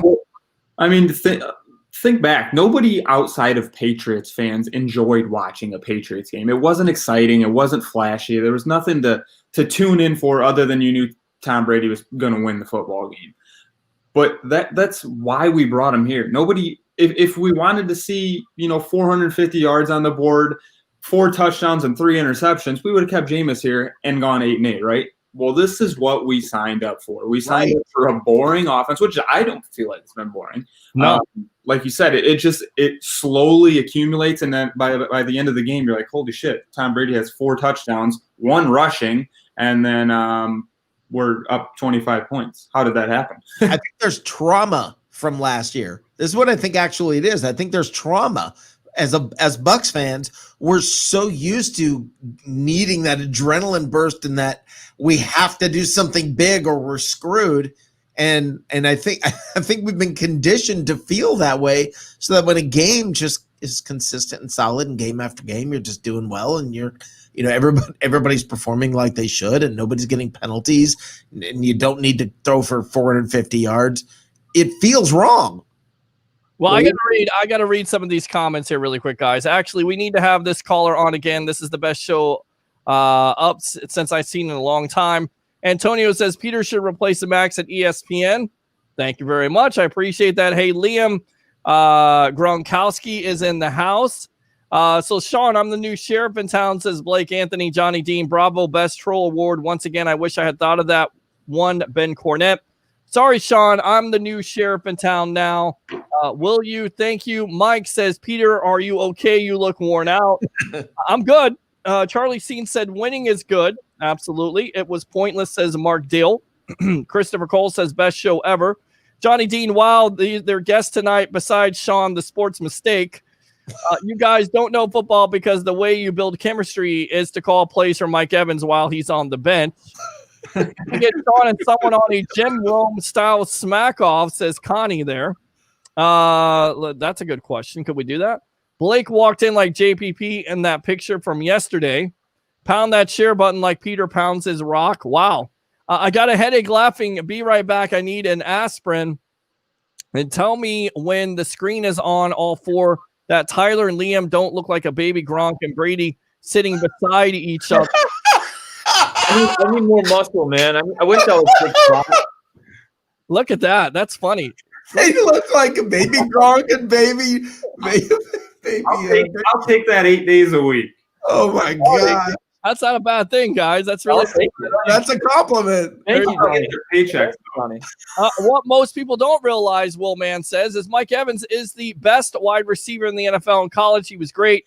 But who was his quarterback? Johnny Manziel. Laugh out loud. Then he had Winston, and now he has Brady. So, of course, he will be double covered. It works. Rico, the offense isn't boring at all. It's literally one of the most exciting in the league. Brady has the most big-time throws in the NFL this year, even more than Russell Wilson. Oh, it is exciting, but when you're used to having to throw for 40 yards, when you're used to having to come back from 15 points behind when you're used to that, there's a different feel.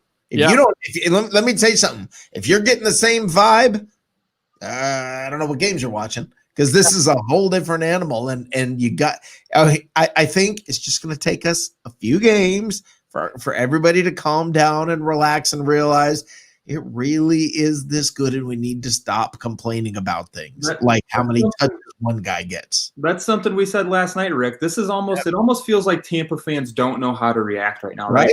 So used to being under so much pressure, watching these football games, and it's almost like we don't know how to react to winning. So we just figure out something to complain about, like not targeting Mike Evans enough. It just feels like we're programmed to just not know how to react. I believe I'm going to get hurt. Yeah, that's what it is. that's dating the crazy girlfriend. Speaking of crazy, probably a different crazy. Antonio Brown, Mr. Big Chest, looks like he's going to sign a 1-year deal with the Tampa Bay Buccaneers. I'm going to get your thoughts on this, Liam. What do you think? AB working that locker room? How do you feel about it? About the whole overall situation for this team going forward? First and foremost, I'm surprised. I knew him and Bruce didn't have the best relationship. We had Mike Evans. We had Chris Godwin. I didn't really see logistically the spot where he'd come in and really be a part of this offense. I mean, he's obviously a knucklehead off the field. That's apparent. And I'm just hoping that, we can keep this guy, he can stay under control and not be a head case in the locker room. I think I heard you guys mention it earlier. If anybody can, that's Tom Brady. I think Tom's the reason he's here. I just hope he doesn't cause any problems. And the Bucs have all the leverage in the world. He's on a very tight leash. And Bruce said it. I mean, as soon as he pops off, as soon as he starts complaining he's not getting the ball or something enough, cut him. We signed him for a super cheap deal. We don't need him. He needs more. He needs us more than we need him, in my opinion. But I do like the move in terms of he's still arguably the most talented wide receiver in the NFL, and you can never complain about having too much talent. You really can't, and it's a good point. And then on top of it, Tyler, you keep him away from Seattle, you keep him away from New Orleans and Baltimore, right? Absolutely, and that's one of the things we talked about the other night of how many factors went into this signing, and I think it was Tom Brady. I think it was that we've been banged up all year long, especially at that spot, and then as well as when those Seattle talks really started to spark up, that was kind of a red flag. Like maybe we should just, if anything, keep him away from Russell Wilson and keep him in our back pocket. But like Liam just said, and me and Rick mentioned the other day, this guy doesn't have room at all to make a mistake. He knows that this is his last shot in the NFL. If he makes any sort of mistake, we cut him, and we created money by restructuring a contract for him, so we're not out anything. To me, it's a high reward, low risk move. So there's a bunch of different factors that went into this, but yes, keeping him away from Seattle, keeping him away from a contender that we might have to go through was a big piece to it. I tell you what, let's read some of these comments here. Let's see. Will Mann says, who cares about touches and catches and touchdowns? They care about W's. Johnny Dean, Rick Hughes, no more calming down. We've been preaching calm down, relax for too long. Time to get loud. I like it, Johnny Dean. Fair enough. Yeah, Johnny, you're right. Now, I'll tell you what, we'll fire the cannons on that. I think we got them plenty loud tonight. You know who else was a head case in professional sports? Dennis Rodman, but Phil Jackson and MJ kept him in line. It's a good point. And it could be worse. We could all be Patriot fans. we kind of were. Well, let's read these comments from Bruce Arians. I think he matured. I believe in second chances. Everybody wants to say that Tom picked him. Tom didn't have anything to do with it. This was something Jason and I have been talking about for a couple weeks.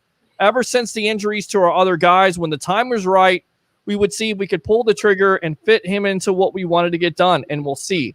If Antonio does what I think he's going to do, I think he's going to be fine. Do we tend to believe that Arians and Jason Light will all in on this, or do we think Tom had some influence? And why would Bruce Arians say this? In other words, is he saying this because he doesn't want to give people the wrong idea that basically Tom is running the team, Liam? Yeah, I think that's exactly what it is, because I do think Tom has a big piece in this. I absolutely do. And, coaches say things to play it safe, and, I mean, that's what coaches do. So I think that's absolutely what it is. Handling the media. Yeah. Yeah, that's it. What do you think, Tyler? How do you feel about this? I think Tom had an influence on it. They clearly wanted to play together. They got that game together in New England when they played Miami, and I think prior to that and since then they've been wanting to play together. And I think that was part of the leverage in getting Tom here, is him being able to be a part of that decision making when it terms of bringing in key pieces to help this team win, like a Gronk, like AB now. But at the end of the day, you got to keep. I also hope that they. And this is something we mentioned a while ago, that there was some sort of team meeting as well where they sat down and said, hey, guys, this is what we're thinking. And they got everybody on board, because you don't want it to kick off wrong from the start without everybody being on board. But I definitely think Tom was an influencer in this move. Yeah, I do too. We're on with Tyler Brayshaw, one of the newest members of the Bucs Report family here on the Sports Web, powered by 320solar.com. We got Liam Mitchell. Liam, go ahead and tell everybody what you're doing with YouTube. It's Fan to Fan Network, correct? Yes, sir. Come check out my YouTube channel at Liam Mitchell. I got tons of Bucs history stuff on there. Post a bunch of videos on the Bucs, and then come check me out at the Fan to Fan Network. I'm the YouTube representative over there. I do live streams with all the other teams' YouTube representatives, and we just kind of go at it, stream just like this before the game kicks off. Yeah, no, absolutely. And it's all in good fun here. And even some of the arguments and the debates on this show, it's all in good fun. We all walk away as good friends, as you can see, even with Sean. He still told me at the end of the call he loved me because we're friends and we do this. This is how we do business here. And I hope you guys enjoyed it tonight, even though much of his points that he made were pointless. Let's talk about the defense. The defense has kind of once again gone in the background, but you have Devin White right now. I mean, how impressed, Liam, are you with Devin White's play? And when's that highlight video coming out? Because this guy from last year to this year, it's like night and day. It's not like you didn't have highlights of him last year, but it seems like every week you're getting sacks from him. And ever since he told Todd Bowles to let him loose, he's let him loose. Man, 3 sacks yesterday. That highlight video is going to be coming at the end of the season for sure. Yeah, 3 sacks yesterday. That play where Derek Carr was a 4th and 1, that hit he had on the sidelines. Did you go back and look at that play? Watch how fast Devin White flies into the screen to hit Derek Carr on that play. I am still just shocked how fast Devin White is. Man, did we get a good player in him. Him and Levante. He's so good, man. I'm so glad we have him on our team. Yeah, Tyler, talk about Devin White and his play in this defense overall, in your opinion. Steve McClendon really showing out yesterday for this run game, the acquisition they got from the Jets, right? Absolutely. And like Liam just said, it's still shocking. Although we've seen him playing for a little bit of time now in Tampa, a little over a year and a half or whatever, it's still shocking to see how fast Devin White is. To see him break up, sweeps against Green Bay like he was, or like Levante did on that sweep to the left with Aaron Jones. These guys are just so fast for linebackers. It's unbelievable to see. And then, as you just mentioned, Nacho and Steve McClendon, you bring in 2 guys to fill a centerpiece there in that line, and it's like they've been playing there for years. Our rush defense gave up 17 rushing yards to Josh Jacobs yesterday, and a lot of those, as me and Rick mentioned yesterday, were garbage minutes at the end of the game yesterday. Derek Carr was their leading rusher for the majority of the game. I mean, every defender on that team right now is playing at a very high level, and it's just great to see this defense fly around. And it honestly reminds me of the mid-2000s Bears teams where the gang tackling is everywhere. Everybody's just hawking to the ball, and that's obviously what we saw the Bears do to get to the Super Bowl. Because if you remember back, they didn't have an offense. Their offense was Devin Hester returning the football, and then their defense took over from there. No, absolutely. You're exactly right. That defense led by Lance Briggs and, of course, Brian Urlacher remembered all too well. It's funny you should say that because David Carr was talking tonight on NFL Network, and he asked his brother Derek, of course, who played for the Raiders, and Derek was saying it's like the Broncos all over again. This is the second time we've heard this, guys, and Rick, get in on this conversation. The second time an analyst has said that this is like the Broncos defense. In terms of right now where this defense is, do you think they can be as good as the Broncos? No, I don't think they can be as good. I think they are as good. Wow. I think they can be better. I think Devin White is possibly the best defensive player in the NFL, period. And that includes, everybody. I don't see anybody who is more disruptive, who can do it all. If you're just talking pass rusher, he's one of the best pass rushers all of a sudden. If you're talking, he's playing everything. He's doing everything. Yes. And I just don't know that you could, Levante David is one of the best. I actually think Devin White may be the best just because I can't think of anybody better. Yeah. Not at an overall game. He's so fast. We talked about, I think you and I talked before the season started about watching him. And this is the example I've been using about Lamar Jackson, for instance. And, a guy like that, everybody's talking about how he's different and he's so elusive. There's going to be a Devin White that comes along at some point, and that's a guy who can catch him. That's a guy that can hit him. That's where it's going to change everything for Lamar Jackson. This is what happens. It happened before, and you know it all too well with Michael Vick. You had a guy like Derek Brooks who had that blazing speed. You used to play that quarterback spy, and Michael Vick, not Michael Evans, Michael Vick was running all around the place. I caught myself. Not again. Right. And he was being a quarterback spy, Brooks, and Brooks made him pay every time he run. That's exactly what Devin White did to Derek Carr. And you didn't see Derek Carr want to get out of the pocket once again. He either wanted to throw the ball away or take the sack. Peter, there's something different about players like Devin White. There is something instinctual. There's something about them where it's almost like they're operating. When I say at a different speed, I don't mean that they're faster than everybody else. It's that they see what's about to happen. They know what they need to do, and then they're fast. Yeah. And so it's not just that they're smarter. It's not even just that they're instinctual. It's that they have the instinct and they have next level physical gifts. They've got next level instinct and next level physical gifts that just takes it to some kind of a level. I mean, you remember the 95 Bears? Mm-hmm. You remember how that was a team that was almost unthinkable? That's what he's like. Yeah, 85 Bears, absolutely. No, 85. I said 95. 85. That's okay. Liam factor. Yeah, I mean, there's just another level. It's hard to honestly right now think of a weakness on this team. If you really dig, you could. I'm sure you could, but at every position, it's hard to. For a while we talked about Donovan Smith and that offensive line, but as of the last 2 weeks, it's hard to think of a weakness on this team. You think, Tyler, I don't agree. I don't think you can say. I'm sure if you did, you could think of one. I don't think you can. I don't. It's tough. I mean, look at the defense as a whole right now. I mean, you've had Carlton Davis, who's been one of the best corners in the league this year, and then you look the other side of the ball, and whoever's out there. I mean, Jamel Dean has been unreal this year. Yeah. And at the end of last year, he looked phenomenal. Yeah. And then you look, it's just, and then you look at the offensive side of the ball. It's hard to think of a weakness other than we're not throwing to Mike Evans in triple coverage. Well, this is what's so funny is there's a difference between, this is not the most prolific offense the Buccaneers have ever had, but it's the best offense the Buccaneers have ever had. Right. And I think there's a difference there. I think you're not putting up 450, 500 yards. You're not throwing for, you're not doing the crazy things like that, but you got Brady 15 touchdowns in a row with no interceptions. I mean, he's breaking.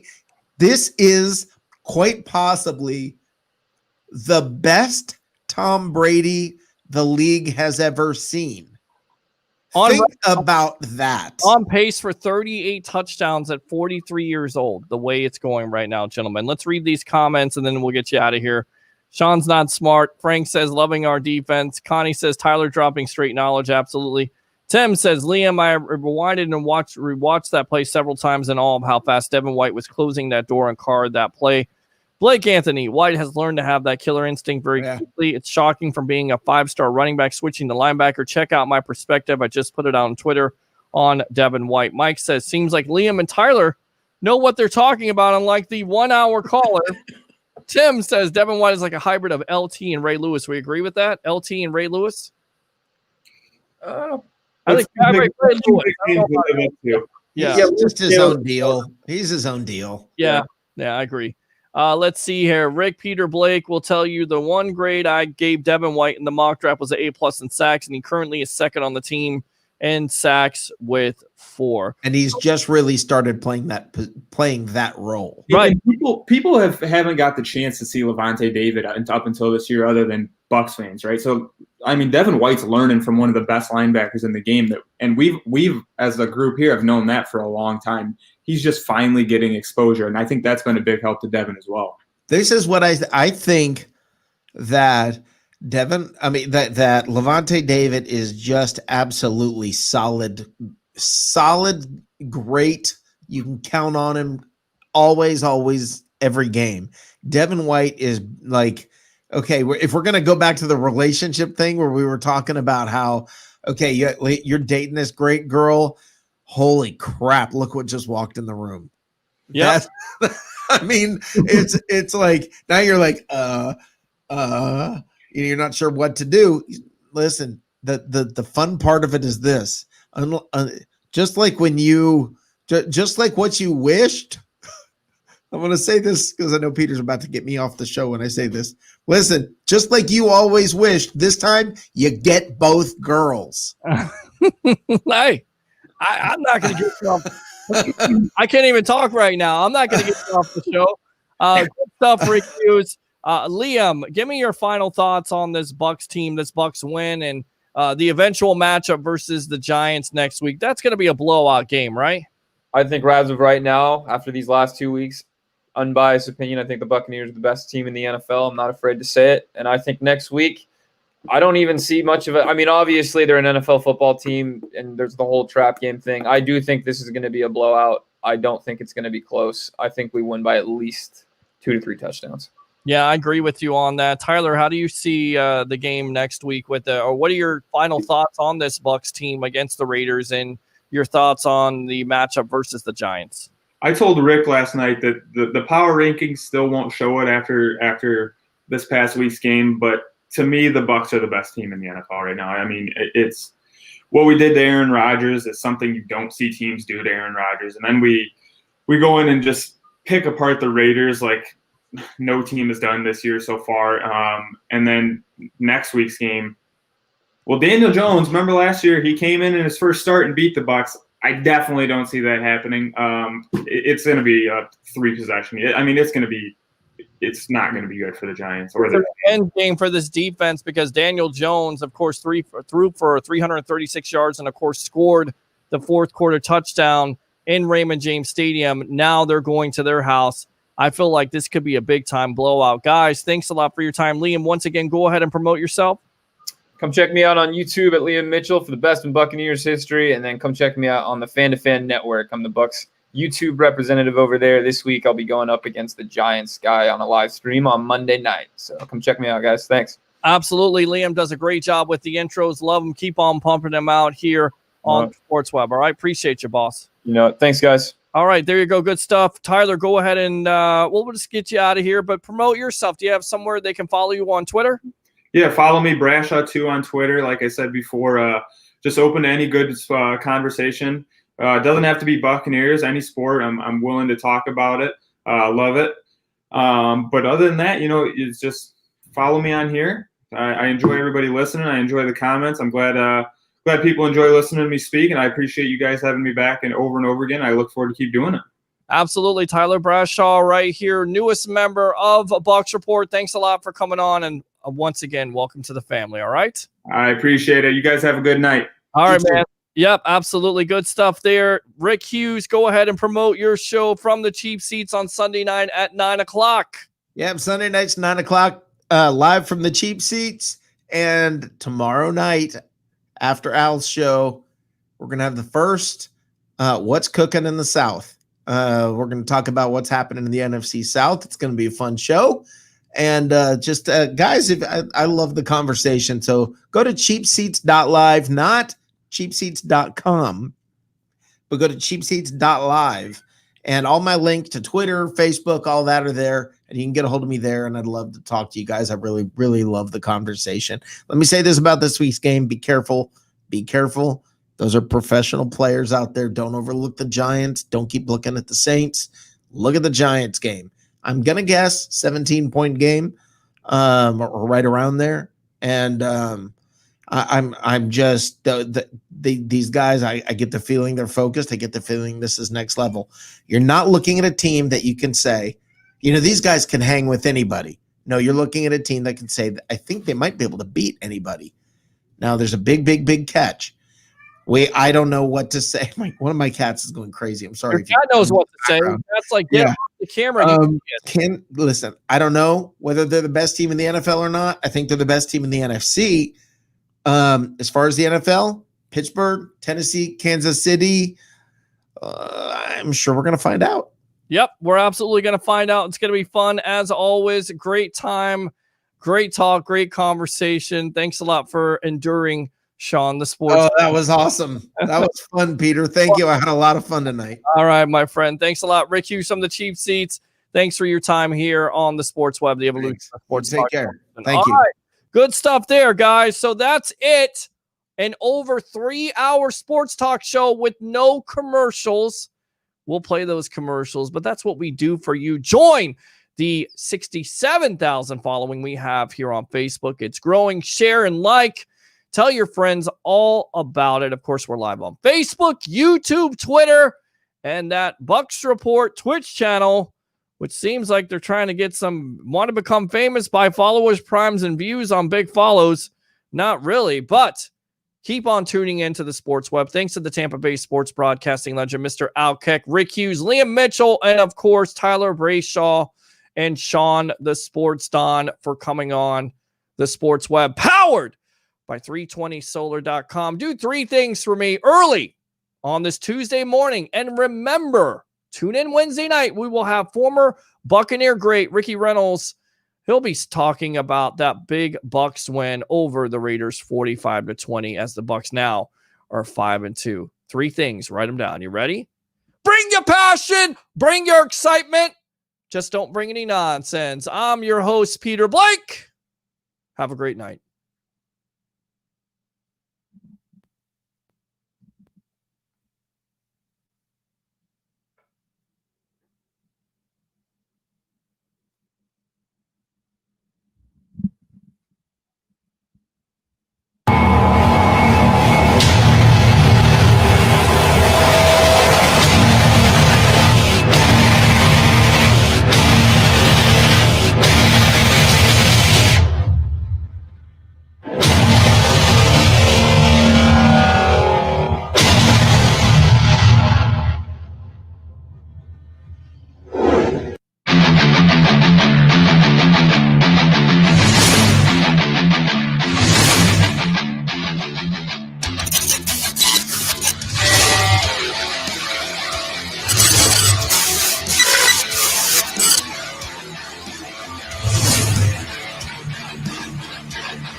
Evolution.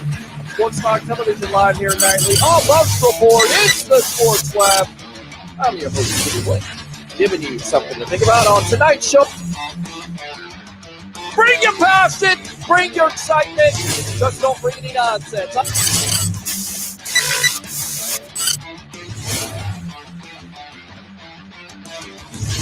Will you shut up and be quiet?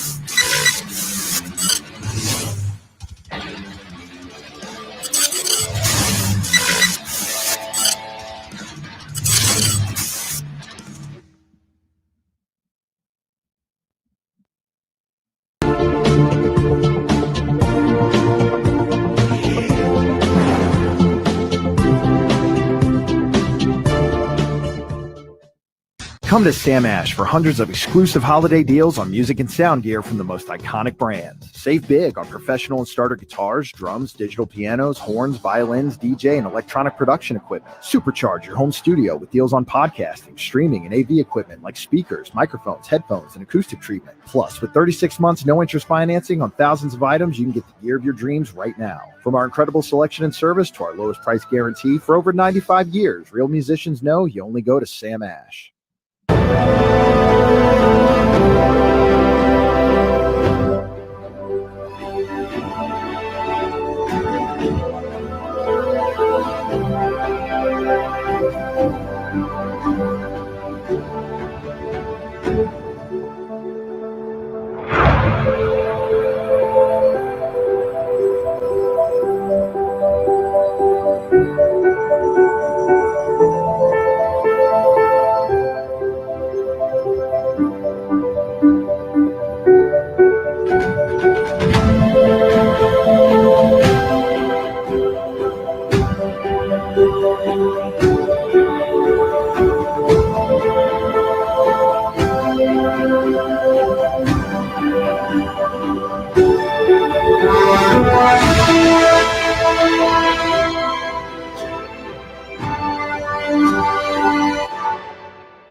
5-2. That's a great team win. Leaving the Death Star victorious onto the Giants. Let's go. Everybody, man.